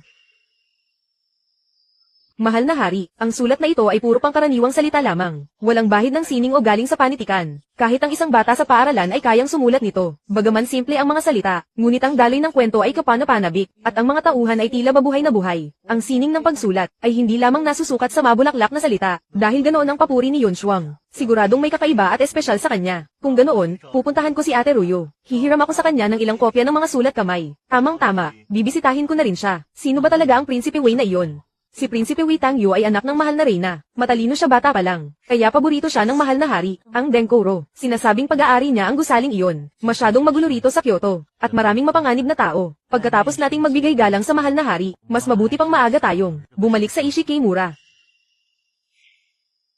Xiao Yuan. Mukhang kawili-wili siya. Ate. Ikaw pala iyan. Bakit napasyal ka rito ngayon? Kahapon, mula kay Yunshuang, nakakuha ko ng isang sulat kamay. Nagustuhan ko talaga ito. Sabi ni Yunshuang, pag-aari mo raw yun, ate. Kaya naparito ako ngayon, para itanong kung maaari mo bang ibigay ito sa akin. Regalo sa akin ni Ginoong Xiao ang sulat na iyan. Huwag mo na itong pag-interessen, pero maaari kitang payagan, na magpakopya ng isa. Kung gusto mo talaga ang sulat ni Ginoong Xiao, bakit hindi ka na lang magpasulat sa kanya ng bago? Hindi ba mas maganda iyon? Ate, kailan mo pa? Naging hilig ang ganito. Sa susunod, kukuha ako ng mga buto ng mga pambihirang bulaklak at halaman para sa iyo. Magsabi ka na ng totoo. Pumunta ka rito sa akin. Ano ba ang kailangan mo? Kung kaya kitang tulungan, hindi ako tatanggi. Pero kung hindi ko kaya, huwag mo na ring subukang magtanong. Narinig ko kay Yunshuang kahapon, na hindi raw maganda ang pakiramdam mo, ate. Kaya naparito ako, una para sa sulat, at pangalawa, para bisitahin ka. Ngayong nakita kita, mukhang mali ang balita. Maayos naman ang lagay mo, ate, hindi ba? Ikaw talagang bata ka. Sa wakas ay nagsabi ka rin ng totoo. Kunwari lang ang pagbisita mo. Pakitang tao lang para makuha ang gusto mo. Tama ka riyan, ate. Ginang. Si Ginoong Xiao, may asawa na siya. Sa katunayan, 3 na ang asawa niya. Xiao Qing. Dapat mong malaman, kahit na ganoon pa man, kayo rin ay, ate. Matagal ko na itong alam. Kaya naman sa puso ko, wala akong iniisip na ganoon. Kaya lang. Hindi ko rin alam kung bakit nagkakaganito. Hay nako, ikaw talaga. Sige na nga. Pumunta ka sa akin mamayang gabi. Mag-usap tayo ng masinsinan. Saan mo ba ako gustong dalhin? Pasensya na, may iniisip lang ako kanina. Saan mo gustong mamasyal, Kuya Xiao? Matagal ka nang nakatira rito sa Kyoto. Saan ka ba madalas pumupunta para maglibang? Karaniwan, niyaya ko ang ilang kaibigan para uminom sa mga alak tindahan, o kaya ay mag-ikot sa mga tindahan. Ganito na lang, wala namang gagawin ngayong araw. Bakit hindi tayo pumunta sa bahay aliwan para makinig ng musika? Sa bahay aliwan para makinig ng musika? Oo naman, matagal ko nang nababalitaan na ang mga ginoo dito sa Kyoto ay mahilig pumunta sa mga bahay aliwan para makinig ng musika. Matagal ka na rito sa Kyoto, at isa ka pang miyembro ng pamilya mo. Imposibleng hindi ka pa nakakapunta doon, di ba? Oo nga, matagal ko nang nababalitaan na ang mga ginoo dito sa Kyoto ay mahilig pumunta sa mga bahay aliwan para makinig ng musika. Matagal ka na rito sa Kyoto, at isa ka pang miyembro ng pamilya mo. Imposibleng hindi ka pa nakakapunta doon, di ba? Hindi ko akalain, Kuya Xiao Yuan, nasa unang punta mo rito sa Kyoto, ang lugar na pinakagusto mong puntahan, ay doon pa pala. Bakit? Ano bang problema? May masama ba sa lugar na iyon? Kahapon sa Denkoro, ang pagtatanghal ng mga mananayaw at music hero ay napakahusay naman. Basta, ang lugar na iyon ay hindi magandang lugar. Bawal kang pumunta. Dapat ko bang sabihin na, hindi ba komportable para kay binibining mo na pumunta? Anong binibining mo? Ako si Mo Ching. Nagkakamali ka yata. Gusto mo pa akong lokohin. Ang pagpapanggap mo ay wala ngang problema. Pero sa totoo lang, noon pa man, marami ng butas ang iyong pagbabalat kayo. Kanina noong sinabi kong may asawa na ako, hindi ba't gulat na gulat si Prinsesa Ruyo? Ito, nagulat lang naman ang aking hipag. Hindi naman yun matatawag na butas sa pagpapanggap, di ba? Tama ka. Hindi nga yun sapat na ebidensya, pero naisip ko lang, sa ilang araw ko rito sa pamilya mo, wala akong nakitang, kahit sinong dalagang nasa tamang edad, na pwedeng ipakasal sa akin. Tapos naalala ko, ang pamilya mo ay may 4 na lalaki at 1 babae. Ngayon, pati ang asawa ng 2 kapatid, at ang asawa ng 2 kapatid, ay nakilala ko na, pero ang bunso, ang kaysa isang anak na babae ng pamilya mo ay hindi ko makita. Hindi ba nakakapagtaka iyon? Siguro. Siguro ang 5 binibini ay wala sa bahay. Siya, naglakbay siya sa malayo. Pagbalik niya, ipakikilala kita sa kanya. Ayaw mo pa rin umamin. Kanina, sinadya kitang tanungin, tungkol sa mga magagandang pasyalan sa Kyoto. Dahil sabi mo matagal ka na rito. Hindi ba't agad-agad kang nakasagot? Ngayon, pwede mo bang sabihin sa akin, kung saan ka ba talaga nakatira? Ikaw. Ginamitan mo pa talaga ako ng diskarte, ha? Wala akong pakialam. Basta, ako si Moching. Sige. Sa totoo lang, para malaman ko, ang tunay mong pagkatao ay napakadali lang. Kahit sinong katulong lang dito sa pamilya mo, ay kaya kong paaminin. Naniniwala ka ba? Magpakilala tayong muli ng maayos. Ako si Xiao Yuan mula sa Tokuken. Pagbati sa inyo, binibini. Maaari ko bang malaman ang inyong pangalan? Tingnan mo nga ang hitsura mong parang bastos. Gusto mo pa talagang malaman ang pangalan ko? Dapat ay nag-aral ka ng mabuti. At saka, hindi ba't sabi ko ay makikinig lang ako ng musika? Ang makinig ng musika ay paraan din ng pang-aakit. Kahit ano pa ang sabihin ko, hindi ako mananalo sa iyo. Bumalik ka na at magpahinga. Bukas ay kailangan mo pang humarap sa mahal na hari. Babalik na rin ako para magpahinga. Ginoong Ministro. Bakit hindi ito ginawa ayon sa plano? Simple lang ang bagay na ito, at gagamitin ito ng mga general. Paano ito magiging katulad ng sa mga ordinaryong sundalo? Ginoo. 50,000 set ang kailangan ng mahal na hari, para sa mga kabayo ng mga mandirigma. Hindi ito 50,000 piraso ng sining. Kung gayon, ano ang balak mo? Gawin muna ng maramihan ang para sa mga sundalo. Pagkatapos ay hindi pa huli ang gumawa ng espesyal para sa mga general. Naiintindihan ko na. Simula bukas, titipunin ko ang lahat ng mga manggagawa. Ikaw ang magtuturo sa kanila sa produksyon. Dumating si Prinsipe Wei ngayong araw. Sabi niya ay binisita niya si Prinsesa Ruyo kaninang umaga. Normal ang kanyang kulay at hitsura. Hindi na mukhang malubha ang kanyang sakit. Talaga ba? Hindi ba't sinabi ng mga doktor noon na wala na siyang pag-asa? Noong una ay hindi rin ako naniwala, mahal na hari, ngunit nakita ito mismo ni Prinsipe Wei. Sinasabing naging epektibo ang paraan ni Xiao Yuan. Ito ay isang himala. Ilang araw pa lang sa Kyoto ang Xiao Yuan na iyon, ngunit nagawa niyang mapabuti ang kalagayan ni Ruyo. Ang galing ng batang ito, palagi niyang nalalampasan ang aking inaasahan. Wuming. Mahal na hari, isama mo agad si Dr. Yang. Pumunta kayong muli sa mansyon ni Duke Mo. Suriing mabuti ang kalagayan ni Ruyo. Gusto kong malaman ang katotohanan. Xiao Yuan, halika rito ng mabilis. Ito si Ginoong Wuming, ang pinuno ng mga lingkod sa palasyo. Pagbati sa inyo, Ginoo, hindi na kailangang maging masyadong formal, Baron Xiao. Sa tabi ng mahal na hari, madalas ko nang naririnig ang iyong pangalan. Bukas sa palasyo, maaaring magtanong sa iyo ang mahal na hari. Bukod pa rito, ang layunin ng aking pagpunta, ay para sa kalagayan ni Prinsesa Ruyo. Isinama ko si Dr. Yang, upang suriing muli ang prinsesa. Sabi ng doktor, wala pang malaking pagbabago sa katawan ng prinsesa. Gumanda lang ng kaunti ang kanyang kulay. Maaari ko bang itanong, Baron Xiao, gumamit ka ba ng matapang na gamot sa prinsesa? Ang katawan ng prinsesa sa ngayon, ay hindi angkop para sa gamot. Ang paraang ginamit ko ay ang pagpapasaya sa kanyang kalooban. Sinasamahan ng tamang ehersisyo, at pag-aayos ng nutrisyon sa pagkain. May basehan ba ang ganitong uri ng panggagamot? May katuturan ang tungkol sa sakit ng kalooban. Ngunit ang pananatay lang masaya araw-araw. Ang sakit ng prinsesa ay nagmumula sa kanyang puso. Ang sobrang pag-iisip at pag-aalala ay nagdudulot ng barrier sa loob. Kahit ang normal na tao ay manghihina, lalo na ang isang taong may mahinang pangangatawan. Kaya kailangang gamutin ang pinagmulan. Hayaan siyang gumawa ng mga bagay na nakakapagpasaya sa kanya, gaya ng pag-aalaga ng mga halaman. Kahit kaunti lang ang ehersisyo, ngunit nakakapagpakalma ito ng isip. Sinasamahan pa ng masustansyang pagkain. Sa paglipas ng panahon, gagaling siya. Kusa na lang siyang gagaling ng unti-unti. Tingnan niyo ang mukha ng prinsesa. Ang paraang ito ay nagsisimula ng magpakita ng bisa. Kaya naman pala, sadyang nagsulat si Kuya Xiao Yuan ng mga kwento, para sa 2 hipag, upang pasayahin din siya. Ang paraang ito ay hindi pa naririnig ng matandang tulad ko. Hindi ko alam kung pagkatapos nito, maaari bang sumama ang matandang ito, sa inyong panggagamot, kung magtatagumpay nga ang paraang ito. Mainam na itala ito bilang medikal na kaso para sa kapakanan ng susunod na henerasyon. Kung may tulong mula sa ospital ng imperyo, tiyak na mas bibilis ang paggaling ng prinsesa. Siyempre, malugod itong tinatanggap ni Xiao Yuan. Napakalawak ng kalooban ni Baron Xiao. Dahil ganoon nga, babalik na kami sa palasyo para mag-ulat. Kuya Xiao Yuan, bakit ka pumayag sa Dr. Yang na iyon? Malinaw na hindi nila mapagaling ang 2 hipag. Ngayong nakitang bumubuti na, gusto na nilang makihati sa papuri. Ang kaligtasan ni Prinsesa Ruyo ang pinakamahalaga. Hindi naman lahat sa ospital ng imperyo ay walang galing. Kung nariyan sila sa tabi, mas madali ang pagkuha ng mga gamot at kagamitan. Tungkol naman sa karangalan, alam na iyon ng duke. At sapat na sa akin na alam mo rin, bakit pa kailangang kalabanin ng ospital ng imperyo dahil dito, at magdagdag lang ng gulo. Napakalalim mag-isip ni Xiao Yuan, at napakaingat kumilos. Sige na nga, Kuya Xiao Yuan, lagi ka talagang may katwiran. Siya nga pala, Mo Ching, binibini, kung wala ka namang gagawin pagkatapos maghapunan, maaari mo ba akong ipasyal sa Kyoto? Ilang araw na ako rito, ngunit hindi ko pa talaga nakikita ng maayos. Ang karang yan ng kabisera, sige ba, subalit. Bukas ay kailangang humarap ni Kuya Xiao Yuan sa mahal na hari. Ipaliwanag mo sa kanya, ang mga tuntuning dapat tandaan, para hindi siya mapahiya sa harap ng trono. Mo Ching, ito ba ay dahil, hindi mo na balak maglihim kay Ginoong Xiao? Ikatlong hipag, ikaw, pinagtatawanan mo ako. Baka hindi komportable si Binibining Chin. Sandali lang, Ginoong Xiao, maghintay po muna kayo. Kasalukuyan pang nagbibihis ang Binibini. Huwag po kayong mailang, Ginoo. Nagbibihis ang Binibini sa loob ng silid. Mamaya ay sasamahan ko kayong dalawa. Hindi ba kayo tatutol, Ginoo? Hindi naman.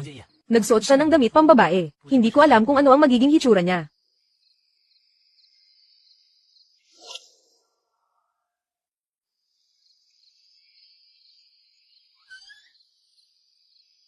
Napakaganda niya. Kuya Xiao Yuan, bakit ganyan ka makatingin sa akin? Talagang hindi ko akalain na ganito ka pala kaganda. Dati ay malabo ang aking paningin. Hindi ko makilala ang babae sa lalaki. Ikaw. Hindi ba't sabi mo gusto mong makita ang Kyoto? Terror na. Talagang hindi ko akalain na marami pa ring tao sa Kyoto kahit gabi na. Wala pa ito. Mas magiging masaya kapag panahon ng pista, tuwing festival ng parol, at festival ng Kixi. Napakasigla ng buong Kyoto. Maging ang curfew ay inuurong din. Talaga ba? Sayang lang at hindi ngayon. Ang panahon ng kapistahan, sa ilang sandali pa ay pagdiriwang na ng Chongyang. Ibig bang sabihin ay balak ni Ginoong Xiao Yuan na bumalik bago ang Chongyang? Ang tahanan ko ay nasa Ishikimura na ngayon. Kung maaari lang, ay gusto ko na talagang makauwi agad. Mukhang may gulo sa unahan. Umiwas na lang tayo. Nagkakagulo na, may suntukan na, may pinatay ang mga barbaro ng Beiyu. Binibini, Ginoong Xiao Yuan, huwag na kayong pumunta doon.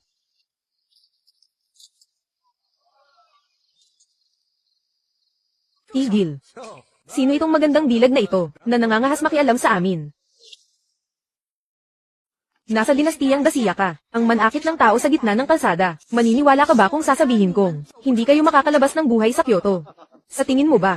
Mapipigilan mo ako, nakakatawa, pag-isipan mong mabuti, ang bawat galaw ninyo, ay sumasalamin sa bansang yulang. Kapag nagpatuloy kayo, ito ay hayagang paghamon sa amin. Bakit? Ang mga tao ba sa Dasiya, ay hindi marunong makinig sa katwiran. Sinubukan ng taong ito na agawin ang supot ng pera ko. Kaya naman, binigyan ko lang siya ng kaunting leksyon. Hindi ganoon ang nangyari. Sila ang nagnakaw ng pera ko. Kalokohan, malinaw na ang pilak na ito ay sa akin. Nagkataon lang na hindi ako naging maingat, at nahulog ito sa paanan ko. Isantabi muna natin kung kanino talaga ang pilak na iyan. Sa ngayon, habang hindi pa malinaw ang lahat, kapag nang ahas ka pang gumawa ng gulo, huwag mo akong sisihin kung maging malupit ako. Ikwento mo ang buong pangyayari, at huwag kang magsisinungaling. Maraming salamat, Ginoo. Ganito po ang nangyari. Gusto po ng anak ko na kumain ng candy. Kaya balak ko po sanang bumili para sa kanya. Ngunit dahil kulang ang barya ko sa bahay, ay nagdala po ako ng pilak. Pero habang naglalakad, naramdaman kong may bumangga sa akin. Lumingon po ako agad. At nakita kong ang pilak, mula sa bulsa ko ay nahulog, at gumulong sa paanan niya. Subalit, bago ko pa man mapulot ang aking pera, ay bigla na niya akong sinunggaban, at pinaratangang ninanakaw ko ang pilak niya. Akin po iyon. Iyon ay pinaghirapan ko araw-araw. Sa pagkatay ng baboy at tupa, dugot pawis ko po iyon. Hindi naman sa hindi ko kayo bibigyan. Ng pagkakataong magpaliwanag, maaari mo ring sabihin, ang panig mo sa nangyari. Napakasimple lang nito, nahulog ang pilak ko. At nasa mismong paanan ko ito, nakita lang niya ito. At biglang inangkin na sa kanya raw. Saan ka naman nakakita ng ganoong swerte? Tama. Kung hindi iyon sa amin, bakit ito mahuhulog sa paanan namin? Malinaw na nasilaw lang siya sa pera. Tigil. Tamang-tama ang dating ninyo. May isang tao rito na gusto nilang nakawin ang ating pilak. Pagkatapos, silang dalawa ay sinubukan kaming pigilang umalis. Ang bagay na ito ay tiyak kong iuulat ng tapat sa aming nakakataas na opisyal. Kung walang sapat na kabayaran, maghanda na kayo sa digmaan sa pagitan ng dalawang bansa. Lapastangan. Alam mo ba kung sino siya? Siya ang pinakamamahal na anak ng Duke ng Yu. Duke ng Yu. Pamilya mo. Hinto. Mas mabuting huwag kayong gumawa ng anumang kalokohan sa harap ko. Kung hindi, HMP, binibining mo, pakiusap, huwag mo kaming pahirapan. Kuya Xiao Yuan, mas mabuting huwag na tayong makialam dito. Isa siyang tauhan ng Myewi. Maging ang mahal na hari ay nakasubaybay sa usaping ito. Sandali lang, Ginoo. May paraan na ako para malaman kung kanino ba talaga ang pilak na iyan. Kailangan lang niyang ilabas ang pilak. Sinasabi mo bang, may ebidensya ka para patunayan kung kanino ang pilak na ito? Pumapayag ako sa hamon mo. Ngunit kapag lumabas ang resulta, at ang pilak ay hindi pala sa iyo, kung gayon, kukunin ko ang iyong ulo. Sige. Itataya ko ang buhay ko sa iyo, kung kaya mong patunayan na ang pilak ay sa kanya, at mapapabilib mo ako ng lubos. Kung gayon, ang ulo ko ay ibibigay ko sa iyo, hindi maaari. Sino ka ba sa akala mo, para itaya ang buhay mo laban kay Kuya Xiao Yuan? Karapat dapat ka ba, ang tungkol sa pastahan, hindi dapat ginagawang laro ang buhay, HMP. Kung gayon, ano ang gusto mo? HMP, 1,000 pilak. Kung ang pilak na ito ay sa kanya, matatalo ka ng 1,000 pilak sa akin. Kung hindi ko mapatunayan, ako ang magbabayad sa iyo ng 1,000 pilak. Sige, 1,000 pilak ang pusta. Ngayon, sabihin mo sa akin, ang pilak na ito, paano mo mapapatunayan na sa kanya ito? Maaari bang humingi ng isang mangkok ng tubig? Ginoo, narito na ang tubig. Hahayaan ko ang pilak mismo ang magsalita. Tatanungin kita, sabi mo araw-araw kang nagkakatay ng baboy at baka. Ibig sabihin ikaw ay isang magkakatay. Opo, ang abang lingkod na ito ay isang magkakatay. Ang pwesto ko ay nasa dulo ng kalye ng kanlurang pamilihan. Kilala ko ng lahat ng tao doon. Mga Ginoo, tingnan ninyong mabuti. Sa loob ng tubig na ito, ano ang pinagkaiba? Kalokohan, alam ko na. Ang taong ito ay nagpapanggap lamang at nagpapasikat. Anong pagsasalitin ng pilak ang pinagsasabi mo? Sino ang nagsabing ang pilak ang titingnan? Lahat kayo, tingnan ninyong mabuti. Ang malinaw na tubig sa mangkok na ito, mayroon bang nagbago? Ito ay langis. Tama, dahil ang Ginoong ito ay isang magkakatay. Madalas siyang humahawak ng mga mamantikang bagay. Kaya naman ang kanyang mga barya, siguradong may bahid ng kaunting sebo. Totoo ba yan o nambobola ka lang? Kapag inilagay ito sa malinis na tubig, magiging malinaw ang lahat sa inyong mga mata. Ngayon, ikaw na magnanakaw, mula sa bansa ng Beiyu. Mayroon ka pa bang ipapaliwanag? Ikaw, bakit? Sabi mo lalaban ka, dakpin siya. Ang 1,000 tail ng pilak, pakipadala na lang bukas sa mansyon ng duke mo. Binibini, Ginoong Xiao Yuan, ayos lang ba kayo? Mabuti pang bumalik na tayo. Ipakikilala kita sa ilang mga kapatid. Ito ang dakilang general ng tagabantay sa kaliwa, si Duke Wei, Wei Ziwu. Nagbibigay pugay po, Duke Wei. Siguro ikaw ang batang si Xiao Yuan. Tama, mahusay ang ginawa mo kahapon. Ang 3 mandirigma mula sa delegasyon ay pinapugutan na ng mahal na hari. Hamak na mga mandirigma lang ng Beiyu. Nang ahas pang magmayabang dito sa Kyoto. Nararapat lang sa kanila ang ganoong hantungan. Magaling ang iyong sinabi. Iyan ang tunay na tatak ng isang magiting na mandirigma ng dasiya. Ang hamak na si Xiao Yuan ay nagbibigay pugay sa mahal na hari. Tunay ng isa kang batang henyo, maging sa iyong katalinuhan, o sa iba pang mga bagay, malaki ang iyong naging kontribusyon. Ang hindi pagbibigay ng gantimpala sa may gawa, ay hindi gawain ng isang matalinong hari. Ngayon, iginagawad ko kay Xiao Yuan, ang titulong Baron ng Dean. Gantimpalang 1,000 tail ng ginto, maraming rolyo ng tela, at 100 ektarya ng matabang lupa. Maraming salamat po sa inyong dakilang biyaya, mahal na hari, Baron ng Dean, Xiao Yuan. Ako ang anak ng Haring Dingnan ng bansang Yulang, si Yellow Jin. Nabalitaan ko na kahapon ay, nakipagpustahan ka sa aking tauhan. Natalo siya sa iyo ng 1,000 tail ng pilak. Ibig bang sabihin ng sugo ay, babayaran mo ang utang ng iyong tauhan sa akin. Kaming mga taga-bansang Yulang ay may isang salita, ang 1,000 tail ng pilak na ito. Ako na ang magbabayad para sa kanya, mahal na hari ng dasiya. Tungkol sa napagkasunduang paligsahan, inaasahan ko na, may aayos agad ng mahal na hari ang schedule nito. Kung gayon, kailan sa tingin ng sugo, dapat ganapin ang paligsahan. Bakit pa maghihintay ng ibang araw kung pwede naman ngayon? Gawin na natin ito ngayong araw. Ano sa tingin nyo, ang paligsahang sinasabi nila? Tungkol ba saan iyon? Dati, ang Beiyu ay humingi sa dasiya ng mga supply ng pagkain para sa taglamig. Mariing tumanggi ang mahal na hari, kaya nagkasundo ang magkabilang panig na magpustahan ng mga baka at tupa. Sa isang paligsahan na may 6 na yugto, 3 sa talino at 3 sa lakas. Noong nakaraan ay tabla ang naging resulta, kaya nagkasundong bago magtaglamig, ay maglalaban muli, ang mga patakaran ay mananatili pa rin. Dahil gusto ninyong makipagpaligsahan, sige, maglaban na tayo, mga tauhan, tipunin ang mga mandirigma, unahin ang paligsahan sa lakas. Masusunod po, mahal na hari. Masyadong tuso ang kanilang plano. Handang-handa sila para sa labanang ito. Nag-ipon sila ng lakas. Samantalang ang ating mga tao ay biglaan lang ang pagharap, tiyak na dehado tayo. Duke mo, sa paligsahan ngayong araw, may pag-asa ba tayong manalo? Mahirap, hindi ko masabi. Dapat sana, hawak natin ang bentahe sa pagtatakda ng mga alituntunin. Ngunit dahil biglaan ang laban, depende na ito sa mahal na hari, at kung paano reresponde si Duke Wei. Ipinahahayag ko, magsisimula na ang paligsahan. Hehe, mahal na hari ng dasiya. Ang paligsahan ba ay susunod pa rin? Sa dating napagkasunduan? Syempre hindi. Sa labanang ito, ang arena ang magsisilbing entablado. Maglalabas ang bawat panig ng 3 tao. Isa-isang aakyat sa entablado. Ang huling mananatiling nakatayo, siya ang panalo. Hahatiin sa 3 puntos ang laban. Mabuti, susunod kami sa kagustuhan ni General Wei. Masama ito, ang kanilang mga mandirigma, ay hindi ang mga dati nating nakaharap. Ang arena ang magiging hangganan. Ang sumuko, o ang hindi na makabangon ay talo. Simulan na. Sa pagkakataong ito, mukhang matatalo na tayo. Huwag kang magmadali, panoorin mo muna. Ito, hindi na ito simpleng paligsahan, di ba? Ito, ay pakikipagpalat ng buhay para lang makasakit. Bakit? Talo na siya. Bakit ayaw pa niyang sumuko? Baka sakaling mailigtas pa ang buhay niya. Hindi na siya may iligtas. Tingnan mo ang paligid. At isa pa, kung bababa siyang buhay, mas masakit pa iyon, kaysa mamatay sa entablado. Sa laban na ito, sumusuko na kami. Ako ang pangatlong aakyat.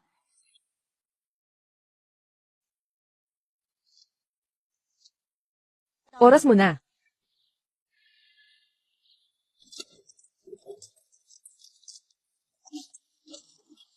Napakababa ng gawain mo. Inuubos niya ang lakas ni ate. Hindi ito kababaan, kundi isang taktika. Hindi nga nagkamali. Ikaw ang pinakamalakas sa henerasyon ng Dacia, ngunit binibining Chin. Sigurado ka bang itutuloy mo pa? HMP, ang pinakamalakas sa kabataan ng Dacia, ay hindi ako, kung hindi lang pumanaw ang asawa ko. Sa tingin niyo ba ang mga tulad ninyong pipet, ay makakapagmayabang dito sa Kyoto? Simulan na ang huling laban.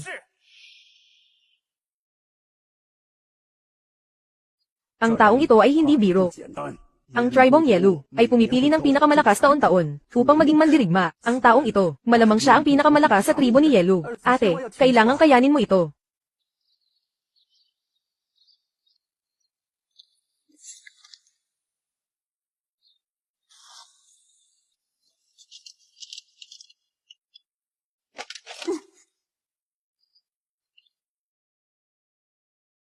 Duke mo, mukhang dehado ang sitwasyon para kay ate, kapag nagpatuloy pa ito.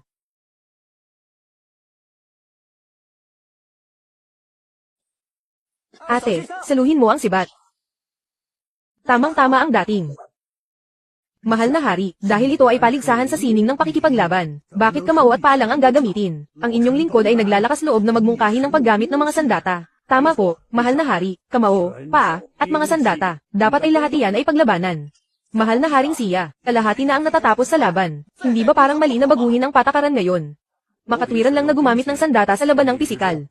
Hayaan mo ring pumili ng sandata ang iyong tauhan.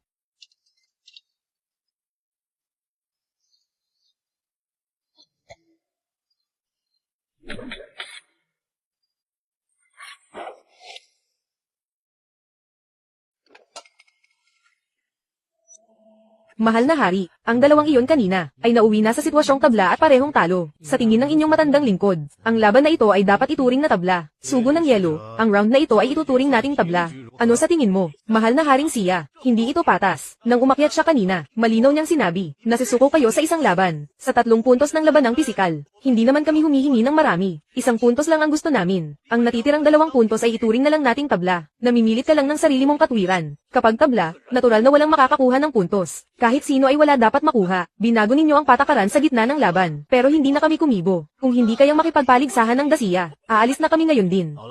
Ibibigay na namin sa inyo ang 1 puntos na ito. Magpahinga muna tayo ng 1 oras. Pagkatapos ay ang paligsahang pampanitikan sa palasyo ng Taiji. Tunay ng makatarungan ng mahal na haring siya.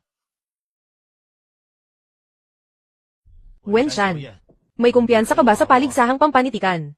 Tula, pagpapares ng mga taludtod, at matematika ang 3 kategorya. May 1 puntos bawat isa. Kailangan nating manalo sa lahat, kung hindi ay magkakaroon ng dagdag na laban. Oo nga pala, nasaan si Xiao Yuan?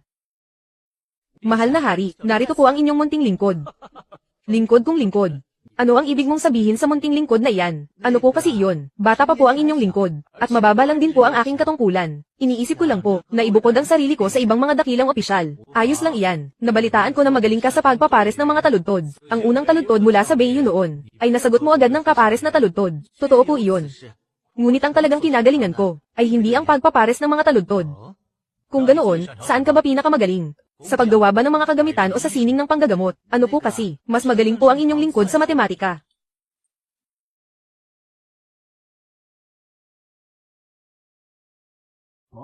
Marunong ka rin ng matematika. Hindi ko alam kung ano-ano na ba ang napag-aralan mo. Hindi ko rin po alam kung paano ito ipaliliwanag. Kung hindi po naniniwala ang mahal na hari, maaari po ninyo akong bigyan ng pagsusulit, dahil ganoon ang sitwasyon. Maestro Siyahaw, magbigay ka nga ng tanong para subukin. Ang ating baron ng daan, may mga manok at kuneho sa loob ng isang kulungan. Mula sa itaas, mayroong 35 ulo. Ilan ang bilang ng mga manok at kuneho? Ang manok at kuneho sa loob ng iisang hawla. Mayroong 35 ulo sa itaas. Mayroong 74 na paa sa ibaba. Ang tanong, ilan ang manok at ilan ang kuneho? Kuneho ay 12 hanggang 23.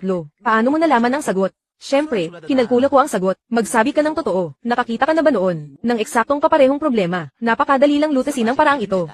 May kabuuang 35 manok at kuneho. Mayroong 74 na binti. Ngayon, kung sila ay sabay-sabay na magtataas ng 2 paa, may matitira pang 24 na paa sa hawla. Dahil ang mga kuneho ay nagtaas na ng 2 paa, kaya ang natitirang mga paa ay hatiin sa 2. Iyon na ang bilang ng mga kuneho. 12 piraso. Tatanungin kita ulit. Mayroong mga bagay dito. Hindi alam ang eksaktong bilang. Kung bibilangin ng tatluhan, may sobrang 2. Tanong, ilan ang mga bagay na iyon? 23. Saan mo nalaman iyan? Kinalkula ko lang. Sa totoo lang, napakasimple lang yan. Kung interesado ang maestro si Yahaw, maaari tayong humanap ng oras upang magpalitan ng kaalaman. Ang teoryang Pythagorean. Alam mo ba ito? Ang 3, 4, at 5 ay bumubuo ng tatsulok. Ito ang teoryang Pythagorean. Maestro, ang mga patunay ng teoryang Pythagorean ay hindi bababa sa 500. Hindi ko alam kung alin sa mga iyon ang tinutukoy mo. At hindi lang 9 na palasyo ang kaya kong lutasin. Kahit ang 16 na palasyo ay kaya ko ring sagutin. Bukod pa rito, mayroon ding linear equation, quadratic equation, at multivariate equation. Paano mo nalaman ang lahat ng ito? Imposible ito. Maestro si Yahaw. Ginoong Xiao Yuan, maaari ka bang kumatawan sa ating dinastiyang Dacia sa labanan ng matematika, mahal na hari? Ang kaalaman ni Ginoong Xiao Yuan, pagdating sa sining ng pagtutuos, ang inyong lingkod, ay aminadong huli sa kanya, kung siya ang lalaban, siguradong walang magiging problema, kung gayon ay napakabuti. Gayon paman, sa paligsahan ng mga tula, maaari ka ring sumali, sakaling magtagumpay ka, eksaktong mapapahiya natin ang Beiyu. Mahal na hari, ako ba ay kakatawan sa 2 paligsahan? Maaari ba yon? Napakadali lang yan. Maaari nating pagkasunduan ng maaga. Magpapadala tayo ng 3 tao para sa paligsahang pampanitikan. Pagdating ng oras, maging ito man ay tula o pagpapares ng mga salita, basta't sino man sa inyong 3 ang may kakayahan, ay maaaring sumabak sa laban. Ayos ba? Ang punong ministro na ito ay mabilis. Ginawa niyang laban ng pandigmaan. Ang dapat sana ay laban ng pangisahan. Ang mga alituntunin sa panitikan, mangyaring linawin po ninyo. 3 kategorya ng sining ng pakikipaglaban. 3 tao ang ipapadala ng bawat panig. 3 tao lamang ang maaaring sumagot. Ang pinakamahusay ang mananalo. Magbibigay ang bawat panig ng isang tanong, upang ipakita ang pagiging patas. Li Changfeng, Huang Yunshuang, Xiao Yuan, sumulong kayo. Dahil magsisimula tayo sa tula, ako na ang unang magbibigay ng paksa. Unang tanong, ang paksa ay bulaklak. Magsisilbi itong panimula lamang para sa inyong mas magagandang gawa. Huwag sabihin ang kulay ay parang matingkad na pula. Huwag sabihin ang bango ay higit pa sa orkidya. Hinihipan ng hanging silangan ang pagbuka at pagkalagas. Sino ang titingin bukas sa ganda ng kasalukuyan? Ang mga bulaklak sa ilog ay parang broca. Ang mga willow sa lungsod ay parang usok. Ang tanawin ay maganda sa kahit saang dako. Ang mga bagay ay nagniningning para sa mga tao. Mayroon din akong isa. Ang mga bulaklak sa puno ay parang niebe. Ang alak sa yauchi ay parang bukal. Walang pagkakataong makasama sa piging. Nasasayang lamang ang mga lumilipas na taon. Hindi biro ang prinsesang ito. Nag-uma pa ang lungkot ng paghihiwalay sa paglubog ng araw. Itinuturo ng latigo ang silangan hanggang sa dulo ng mundo. Ang mga nalagas na talulot ay hindi walang damdamin. Nagiging putik sila sa tagsibol upang protektahan ang bulaklak. Ikaw naman, Ginoong Xiao, mayroon din akong isang tula. Nag-uma pa ang lungkot ng paghihiwalay sa paglubog ng araw. Itinuturo ng latigo ang silangan hanggang sa dulo ng mundo. Ang mga nalagas na talulot ay hindi walang damdamin. Nagiging putik sila sa tagsibol upang protektahan ang bulaklak. Napakahusay ni Ginoong Xiao. Mayroon ding isa si Yelo yan. Maaari niyo bang suriin? Bulaklak, bulaklak, malalim at mababaw. Ang bango ay namumuo na parang niebe. Napagkakamalang kulay ng bukang liwayway. Dumating ang mga bubuyog at paru-paro. Sinasakop ng hardin ang palasyo. Naliligaw na sa daan ng Jinyuko. Madalas humihinto ang karwahe ng magandang dilag. Ang mabangong damo ay nais malampasan ang mga puno. Kalahati ay nalagas sa silangan, kalahati sa kanluran. Sana ay sumama sa hanging tagsibol. Isang pitas, isang bali, patungo sa dulo ng mundo. Ang tula ni Prinsesa Yelo ay saktong-sakto sa paksa. Ang tula naman ni Ginoong Xiao ay may napakalalim na kahulugan. Sa tingin ng matandang ito, ang round na ito ay maaaring ituring na tabla. Kung ito ay karaniwang palitan lamang ng kuro-kuro, walang problema sa tabla. Ngunit ngayon ay labanan sa pagitan ng 2 bansa. Ang tula ko ay mas malapit sa paksa ng bulaklak, ayon sa patakaran. Hindi ba dapat ay kami ang nanalo ng bahagya? Huwag niyo ring sabihing namimilit ako sa aking katwiran. Ginoong Xiao, hindi ba't kanina ay nakasulat ka na ng isa? Wala namang problema doon, di ba? Mukhang si Ginoong Xiao ay hanggang doon lang ang galing. Ano kaya kung ako ang sumulat ng tulang ito? Tutal, kanina lang ay si Ginoong Xiao, ay nakagawa na ng isa. Ayon sa tuntunin, hindi pa ako kumikilos. Siyempre, maaari, basta't si Binibining Wang, ay makakasulat, ng tulang maswak sa paksa ng bulaklak kaysa sa akin. Ano namang masama kung ibigay ang puntos na ito sa inyo? Ako na lang ang gagawa, Prinsesa Yelu. Maaari ba, basta't makasulat ako ng isa, na hindi mas masahol kaysa sa kanina. At tungkol sa mga bulaklak na tula, ituturing nating panalo kami sa bahaging ito. Siyempre, Ginoong Xiao Yuan, kung magagawa mo iyan, wala namang masama kung ibigay namin sa inyo ang puntos na ito. Ang bango ng lotus ay kumukupas, ang jade ay tila taglagas. Dahan-daang hinuhubad ang sutlang kasuutan, mag-isang sumasakay sa bangkang kawayan. Sino kaya sa ulap ang magpapadala ng liham? Sa pagbabalik ng mga ibon, ang buwan ay kabilugan na sa kanlurang tore. Ang mga talulot ay nalalaglag, ang tubig ay umaagos. Isang uri ng pangungulila, sa dalawang magkaibang lugar ay may lungkot. Ang damdaming ito ay walang paraan upang mawala, kakaalis lang sa mga kilay, ngunit pumasok na agad sa puso. Magaling. Napakagandang tula, Yi Jian may isang gupit ng plum. Ang mga talulot ay nalalaglag, ang tubig ay umaagos. Ang damdaming ito ay walang paraan upang mawala. Kakaalis lang sa mga kilay, ngunit pumasok na agad sa puso. Napakagaling talaga. Alam ko na agad, na ang simpleng tula na iyan, ay hindi magiging mahirap para sa batang ito.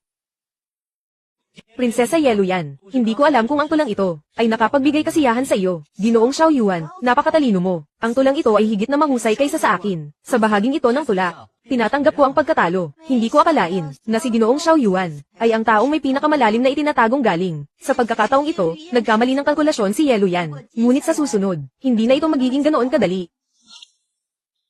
Ang unang bahagi ng aking taludtod ay, ang lunti ang tubig ay walang alalahanin, ngunit kumukulubot dahil sa hangin. At ang karugtong naman, ang asul na bundok ay hindi tumatanda, ngunit pumuputi ang ulo dahil sa nyebe. Ginoong Li Siyang, ano sa tingin mo? Dahil ganoon, ako naman ang magbibigay ng hamon. Pakinggan ang unang taludtod. Sa tore ng ilog, pinagmamasdan ng agos.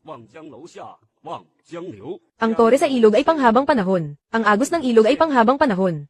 Ang karugtong, tingnan ang bukal ng tubig. Ang bukal ng tubig ay walang katapusan. Medyo mahina iyon pero para kay Ginoong Li Siyang, sa maikling panahon, na nakasagot siya, ay hindi na rin masama.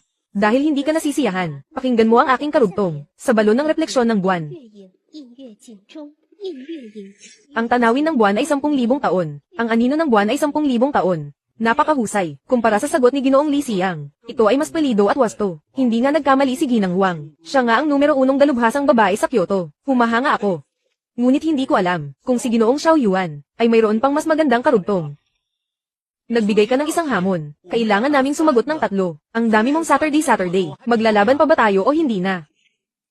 Mataba. Pakinggan ang hamon. Sa isla ng tubig at lupa, ang isla ay hintuan ng bangka. Ang bangka ay umaandar, ang isla ay hindi. Napakadali. Ang katuwang na linya. Ang pavilion ng puso ng langit. Sa pavilion ay may kalapiteng lumapag. Lilipad ang kalapati sa pavilion pero hindi pa ito lumilipad. Ginoong Li, mukhang dito sa Kyoto, ang titulong pinakamahusay na henyo, ay tila isang hungkag na pangalan lamang. Hindi ka man lang umabot sa level ni Ginang Huang. Sa katunayan, Ginoong Li, tayo ay iisang koponan. Huwag kang magpadala sa kanyang pang-uudyok. Maraming salamat, Ginang Huang. Alam ko ang aking ginagawa. Pakinggan ang susunod na hamon. Ang tubig na may uod ay malabo. Ang tubig na may isda ay pangisdaan.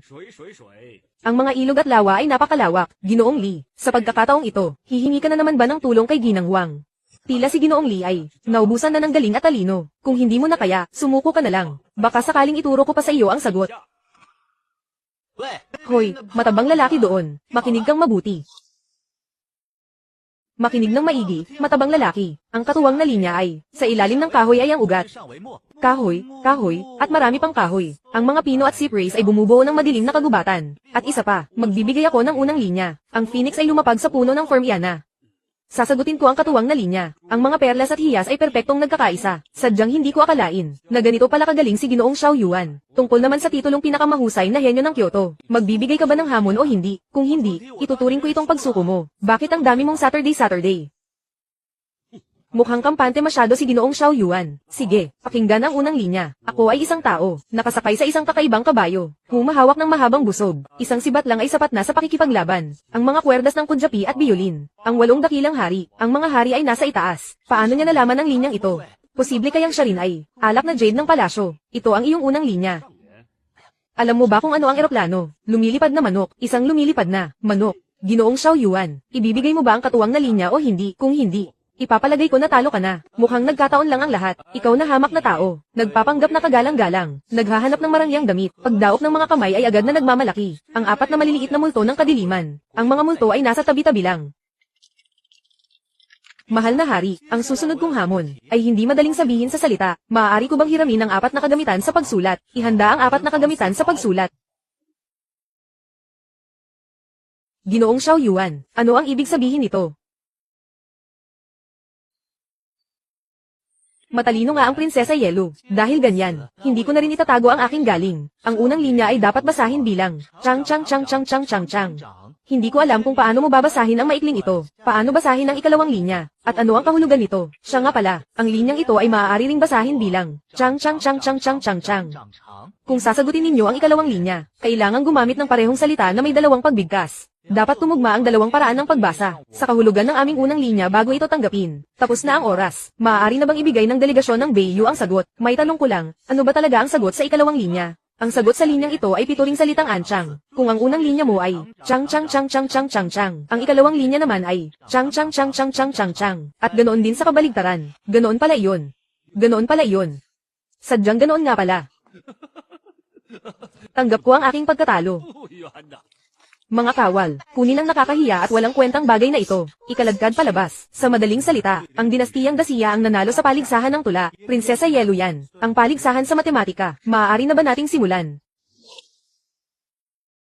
Ako ang napiling kalahok para sa paligsahan sa matematika na ito. Hindi ko akalain na bihasarin si Ginoong Xiao Yuan sa matematika. Bukod sa tula at pagtugma, bahagya lang ang alam ko sa mga iyon. Ngunit pagdating sa matematika, maituturing na ito ang aking kasanayan. Simple lang ang panuntunan sa matematika. Kayong dalawa ay sabay na. Magbibigay ng tanong sa isa't isa. Ang oras ng pagsagot ay hanggang maubos ang isang insenso. Ang hindi makakasagot ang siyang talo. Sige, Ginoo, maaari ka nang magbigay ng tanong. Dahil naniniwala si Ginoong Xiao Yuan na mas magaling siya sa matematika, mabuting siya na ang maunang magtanong. Dahil ganoon ang gusto mo, magsimula muna tayo sa isang simpleng tanong. Ang pamilya ko ay medyo mahirap, at ang pamilya ni Prinsesa Yelo ay mas mayaman. Kaya balak ng prinsesa na magkawang gawa. Ngayong araw ay bibigyan mo ako ng isang barya. Bukas ay bibigyan mo ako ng 2 barya. At itutuloy ang ganitong padron. Pagkalipas ng 100 araw, magkano lahat ang baryang naibigay sa akin ng prinsesa, Ginoong Xiao Yuan? Ito ay paligsahan sa matematika. Ang tanong na ibinigay mo, ay matatawag bang tanong sa matematika? Sino ang nagsabi sa iyong hindi ito matematika? Sige, kung gayon, ayon sa sinabi mo, at sa iyong logika, pagkalipas ng 1,000 araw, magkano ang dapat kong ibigay sa iyo? 500,000 at 500 barya.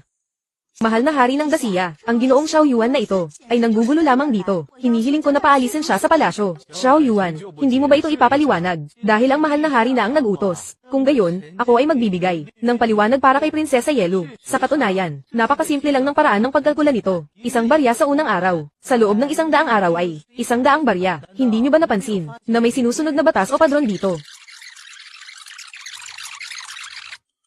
Eksaktong 500,000 at 500. Mayroon pa bang katanungan ng prinsesa?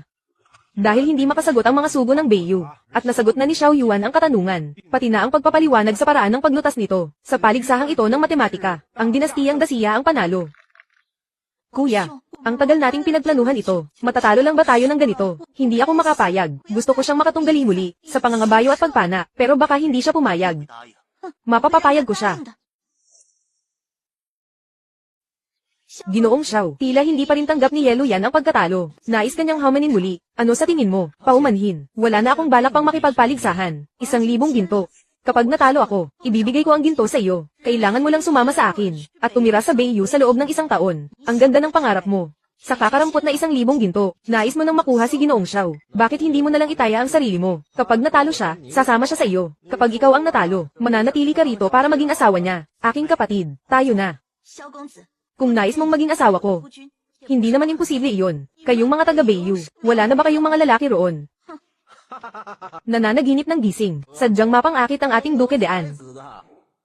Duke de An, naghihintay ang mahal na hari sa inyo sa hardin. Bigla akong ipinatawag ng mahal na hari, dahil ba ito sa paligsahan kanina, o dahil sa pagpapatayo ng kanal, ang inyong lingkod na si Xiao Yuan, nagbibigay pugay sa mahal na hari, at sa mahal na reyna. Narito ka na pala, malaki ang naitulong ni Duke de An sa paligsahan ngayong araw. Dahil po iyon sa gabay ng mahal na hari, nabalitaan kong si Duke de An ay mula sa Tokuken. Tungkol sa iyong nakaraan, wala ka na ba talagang maalala kahit kaunti, mahal na reyna? Hindi ko na po talaga maalala ang mga nangyari noon. Hindi mahanap ng mga lihim na bantay, ang anumang bakas ng iyong nakaraan. Hindi ka taga-Dacia.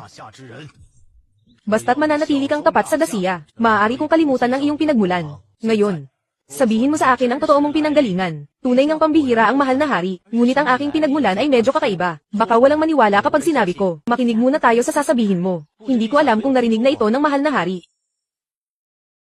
Hindi ko alam kung ang mahal na hari ay nakarinig na tungkol sa paraiso. Paraiso. Saan iyon? Iyon ba ang tinatawag na paraiso sa labas ng mundo? Kung ayaw sabihin ng aking opisyal ang kanyang pinagmulan, hindi kita pipilitin. Basta't wala kang masamang balak. Laban sa dasiya. Sapat na iyon. Nagsasabi po ako ng totoo. Ang aking pinagmulan ay sadyang kakaiba. Kahit sabihin ko, hindi rin maniniwala ang mahal na hari. Kung gayon, pahintulutan niyo po akong magpaalam. Sa katunayan, balak ko sanang maghintay hanggang matapos ang paligsahan.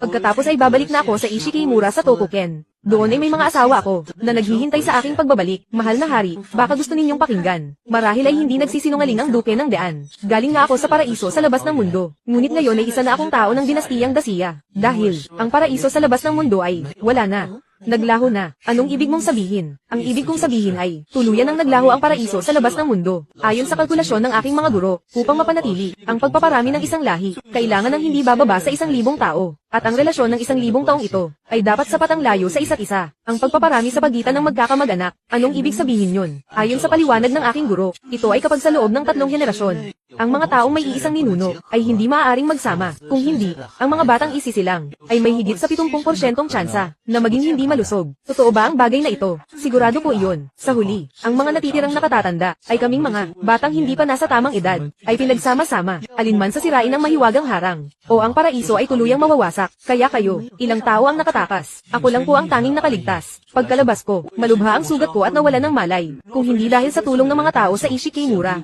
marahil ay isa na akong ligaw na kaluluwa ngayon. Ngayong nakagawa ng malaking ambag ang duke ng Daan. Paano ko kaya siya dapat gantimpalaan? Sa totoo lang, wala naman po akong masyadong gustong hingin. Kung maaari po sana, bigyan niyo na lang ako ng kaunting pera, panggastos ko sa paglalakbay. Sa ganoon, ako ay lubos na masisiyahan na. Kung ganoon, dito sa Kyoto, bibigyan kita ng isang mansyon. Sa ngayon, wala ka pang sariling tahanan dito, di ba? Tamang-tama, bibigyan kita ng isang palasyo ng duke. Kapag napagod ka na sa pagliliwaliw, isama mo ang iyong mga asawa pabalik dito. Maraming salamat sa inyong kabutihan, mahal na hari.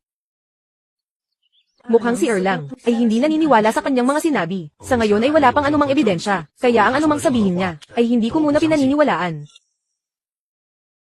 Ginoong Wuming, sandali lang po, may isa pa sana akong itatanong. Iyong mga ibang kayamanan na ibinigay ng mahal na hari kanina, saan ko po ba iyon pwedeng makuha? Iyon pala ang pakay mo. Huwag kang magmadali, duke ng Daan. Pumunta ka lang sa ministry ng pananalapi. Sige po, maraming salamat, Ginoong Wuming. Samahan mo muna ako sa ministry ng pananalapi. Kukunin ko lang ang pabuya ng mahal na hari. Duke ng Daan, narito ang inyong gantimpala na 1,000 ginto. Pakisuri po, kahit ang gantimpala ng mahal na hari, ay nagawa nilang pakialaman. Hindi ito simpleng bagay. Kailangang sumangguni muna tayo sa duke. Kuya Xiao Yuan, anong nangyari? Ginantimpalaan ako ng mahal na hari ng 1,000 ginto sa bulwagan. Pinuntahan ko para kunin, pero ang kinalabasan, ano? Ang ginto ay naging mga barya na lang. Sino ang may lakas ng loob na gumawa nito? Puntahan natin si Ama. Ama, may nagnakaw sa gantimpala ng mahal na hari para kay Kuya Xiao Yuan. Ang ginto ay kinurakot at pinalitan ng mga barya. Ipinapatawag ka ng mahal na hari. 1,000 ginto lang ba ang ibinigay sa iyo? Nagbigay din ng mahal na hari ng isang mansyon. Pero ang gintong gantimpala, duke mo, maaari kayang may nakasanayan ng kalakaran dito. Ama, bilisan mo at magsalita ka na. Bata pa ang ating dinastiya nang itatag ito. Dahil sa sunod-sunod na digmaan, paano magkakaroon ng kaban ng bayan ng ganoon karaming tunay na ginto at tila para ipanggantimpala? Ganoon pala iyon. Mali ang akala ko. Akala ko ay kapapasa ko pa lang ng serbisyo, ay may nanggigipit na sa akin. Noong kabataan ng mahal na hari, sumama siya sa dating hari para sakupin ang mundo, at puksain ang mga rebelding hari. Ang dating prinsipe, na kapatid ng mahal na hari, ay isa ring dakilang tao. Sayang nga lang at maagang binawi ang buhay. Pumanaw siya dahil sa sakit noong nakaraang taon. Humihina na rin ang katawan ng dating hari. Kaya sa simula ng taong ito ay bumaba siya sa trono para sa karapat-dapat. Namatay sa sakit noong nakaraang taon. Bumaba sa trono sa simula ng taon. Ang takbo ng kwentong ito. Ano? Duke mo, ang ating mahal na hari noon. Hindi ba siya ang prinsipe? Tama. Kung ganoon, kailan ba talaga ang dating prinsipe namatay sa sakit noong nakaraang taon? Duke mo, wala akong alam sa kahit ano. Huwag kang magsalita ng kung ano-ano. Hindi ko iyan aaminin. Huwag kayong mag-alala. Wala naman akong sinasabi. Kahit ipagsabi mo pa sa labas, hindi ko iyan aaminin.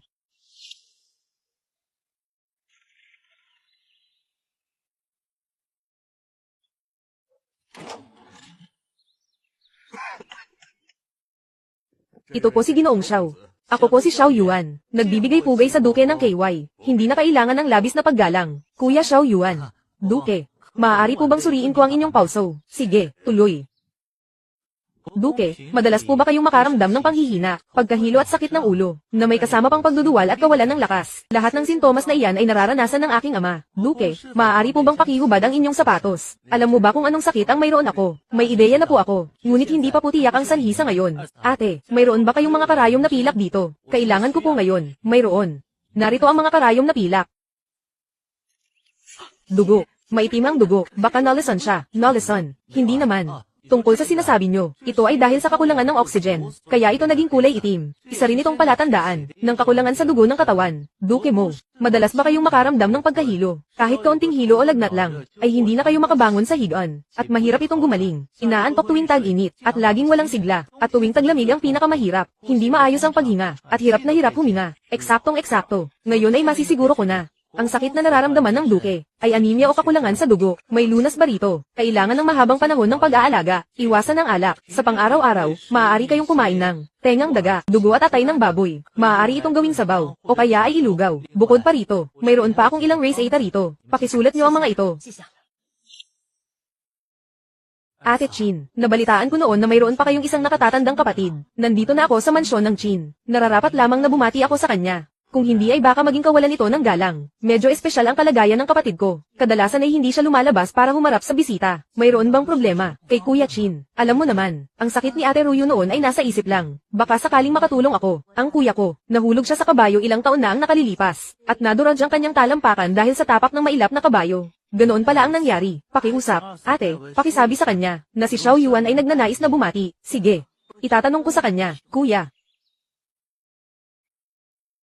Siya si Xiao Yuan. Ako si Xiao Yuan. Bumabati sa inyo, Kuya Chin. Pasensya na sa pag-abala. Sa inyong mansyon ngayong araw. Huwag kang mahiya. Mahirap kumilos ang katawan kong ito. Kaya hindi kita maasikaso ng maayos. Kuya Chin Yu. Si Xiao Ching pala iyan. Ginoong Xiao, ano ang iniisip nyo at tulala kayo riyan? Iniisip ko kung paano mapapagaling ang binti ni Kuya Chin. May kulang pa na kaunting gamit. Iba ang sitwasyon ni Kuya Chin Yu. Alam ko. Kuya Chin, maaari ko bang tingnan? Gusto mong tingnan? Sige. Kapag nakahanap na ako ng tamang materyales, hindi ko man maipapangako na babalik ito sa dati. Pero kahit papaano ay ang paglakad at pag-upo, ay siguradong hindi na magiging problema. Hindi ko alam kung anong materyales ang kailangan mo. Pangunahing kailangan ay materyales para sa paggawa ng talampakan. Maaaring gamitin ang bakal na pinatigas ng husto bilang balangkas, para makagawa ng artipisyal na binti. Talampakan lang ang nawala kay Kuya Chin. Maaari tayong gumawa ng isa para doon. May naiisip na akong paraan. Hayaan mong subukan ko pagbalik ko, kung talagang uubra ito. Xiao Yuan, huwag mo kaming lolokohin. Tio Chin, sigurado ka ba? Kaya mo bang patayuin muli si Chin Yu? Sa tingin ko ay walang magiging problema. Ang pangunahing isyu ngayon ay, ang mga gagamiting materyales. Iyon. Tio Chin. Ama, Tio Chin, kapatid na Xiao, anong nangyari sa aking ama? Nasa panganib ang kalagayan ni Tio Chin. Mayroon na talaga siyang aplastic anemia dahil sa biglang pag-aalala kanina. Hindi sapat ang daloy ng dugo sa kanyang puso. Anong gagawin natin ngayon? Kasalanan ko ang lahat. Kapatid na Xiao, pakiusap, pagalingin mo ang aking ama. Huwag mo nang intindihin ang binti ko. Basta't gumaling lang ang aking ama. Kahit maputulan pa ako ng isang binti, tatanggapin ko ng maluwag sa loob. Pangalawang hipag, ipatawag muna natin ang mga doktor ng palasyo. Kung hindi pa rin uubra, wala na akong ibang magagawa kundi gamitin ang huling paraan. Ihanda ang kabayo. Pumunta sa Taiyi Yuan. Ipatawag si Lilaw Taiyi. Xiao Qing, kailangan ko ng matapang na alak. Mas matapang, mas mabuti. At saka mga tubong goma. Pati na rin mga hollow needles. Alam ko kung kaninong bahay meron yan. Pupunta ako sa bahay ni Tio Joe para humingi. Amo, anong nangyari sa inyo? Ikaw na anak na walang utang na loob. Tita, walang kinalaman si Kuya Chin sa nangyaring ito. Ako ang hindi nakapansin agad. Sa kalusugan ni Tio Chin. Hindi iyan ang tinutukoy ko. Ngayong may sakit ang iyong ama. Nagkakagulo na ang lahat sa loob ng mansyon ng Chin. Bilang panganay na anak ng pamilya Chin, bakit nandito ka pa rin? At nagpapakita ng ganyang kahinaan? Kapatid na Xiao, ang aking ama rito, habang wala pa ang doktor ng palasyo, ipinagkakatiwala ko muna sa iyo. Ginoong Xiao, kumusta na ang aking ama? Ang duke ng Kai ay parang upos na kandila. Wala na kaming magagawa para iligtas siya. Huwag muna kayong mawalan ng pag-asa. Maaari ko bang subukan? Xiao Yuan. Kailangan mong iligtas siya, Tio Chin. Sino ka ba? Ang duke ng Kai ay malapit na sa kamatayan. Anong kakayahan mayroon ka? Kaya mo bang bumuhay ng patay? Sining. Ako ang binatang si Xiao Yuan. Mula sa mga labi ng aking alagad na si Yang Dewey, ang Xiao Yuan na kanyang binabanggit. Ikaw nga ba iyon? Yang Dewey. Sino iyon? Ang aking alagad na si Yang Dewey, siya ang nagpasimula ng paraan ng psikolohikal na paggamot. Ayon sa kanya, nakuha niya ang inspirasyon mula sa iyo. Gayunpaman, ginamit mo ito, para ang kinin ang tagumpay, sa paggamot kay Prinsesa Ruyu. Ngayon naman ay sasabihin mong hindi mo siya kilala. Ang katawan ni Prinsesa Ruyu, ay palaging inaalagaan ni Xiao Yuan. Maaaring hindi ito alam ng iba, pero paano ko ito hindi malalaman? Ginoong Xiao, ang katawan ba ni Duo Duo, ay talagang gagaling pa. Huwag mo na akong lokohin, sabihin mo na lang ang totoo. Huwag kayong mag-alala, kapatid. Gagawin ko ang lahat ng aking makakaya. Kumusta na ang aking kapatid na si Chin? Narito ka lang pala, matandang Li. Ang aking kapatid na si Chin. Kumusta na siya? Ang duke ng Ji ay parang upos na kandila. Wala na akong magagawa pa. Subalit, sabi ng Ginoong Xiao na iyon, kaya niyang iligtas ang duke ng Ji. Mabuti pang puntahan mo na lang siya. Tio Joe. Hintayin mo naman ako. Jing dito tayo. Bata, ano ang balak mong gawin dito? Si Tio Chin ay may anemia, kaya naman, nagkukulang ang supply ng dugo sa kanyang katawan. Ngayon, kailangan ko ng pagsasalin ng dugo. Paano isasalin? Kaya mo bang magdugtong ng dugo para bawiin ang buhay? Ang mahal na hari ay narito na. Minamahal kong Xiao. Sa pagkakaalam ko, ang pagdugtong ng dugo para sa buhay ay hindi kailangan galing sa kamag-anak, di ba? Tama ba ako? Mahal na hari, hindi po ako marunong ng sining ng pagdugtong ng dugo, bata. Lakas ng loob mong paglaruan. Ang matandang ito, General Joe. Tungkol sa pagdugtong ng dugo, bago ito, hindi ko pa ito kailanman narinig. Ang pagsasalin ng dugo ay isa lamang, paraan ng paggamot sa may sakit. Hindi ako marunong magdugtong ng dugo, ikaw lang ang paulit-ulit na nagsasabi niyan. Niyaw. Pangalawang Kuya Chin, kapatid, maaari ba kayong magtiwala sa akin? Hindi nakakamatay ang pagsasalin ng dugo. Syempre, kapatid na Xiao, gawin mo ang nararapat. Gamitin muna ang dugo ko, Xiao Yuan. Bakit kailangang humantong sa ganito? Tama ang sinabi ng mahal na hari kanina. Hindi kailangang kamag-anak para sa pagsasali ng dugo. Basta't magkapareho ang uri ng dugo, maaari na ito. At ang direktang pagsasali ng dugo, ay talagang walang panganib. Isa kang pambihirang tao. Bata. Talagang pinahanga mo, ang matandang ito. Huwag mag-alala, may resulta na.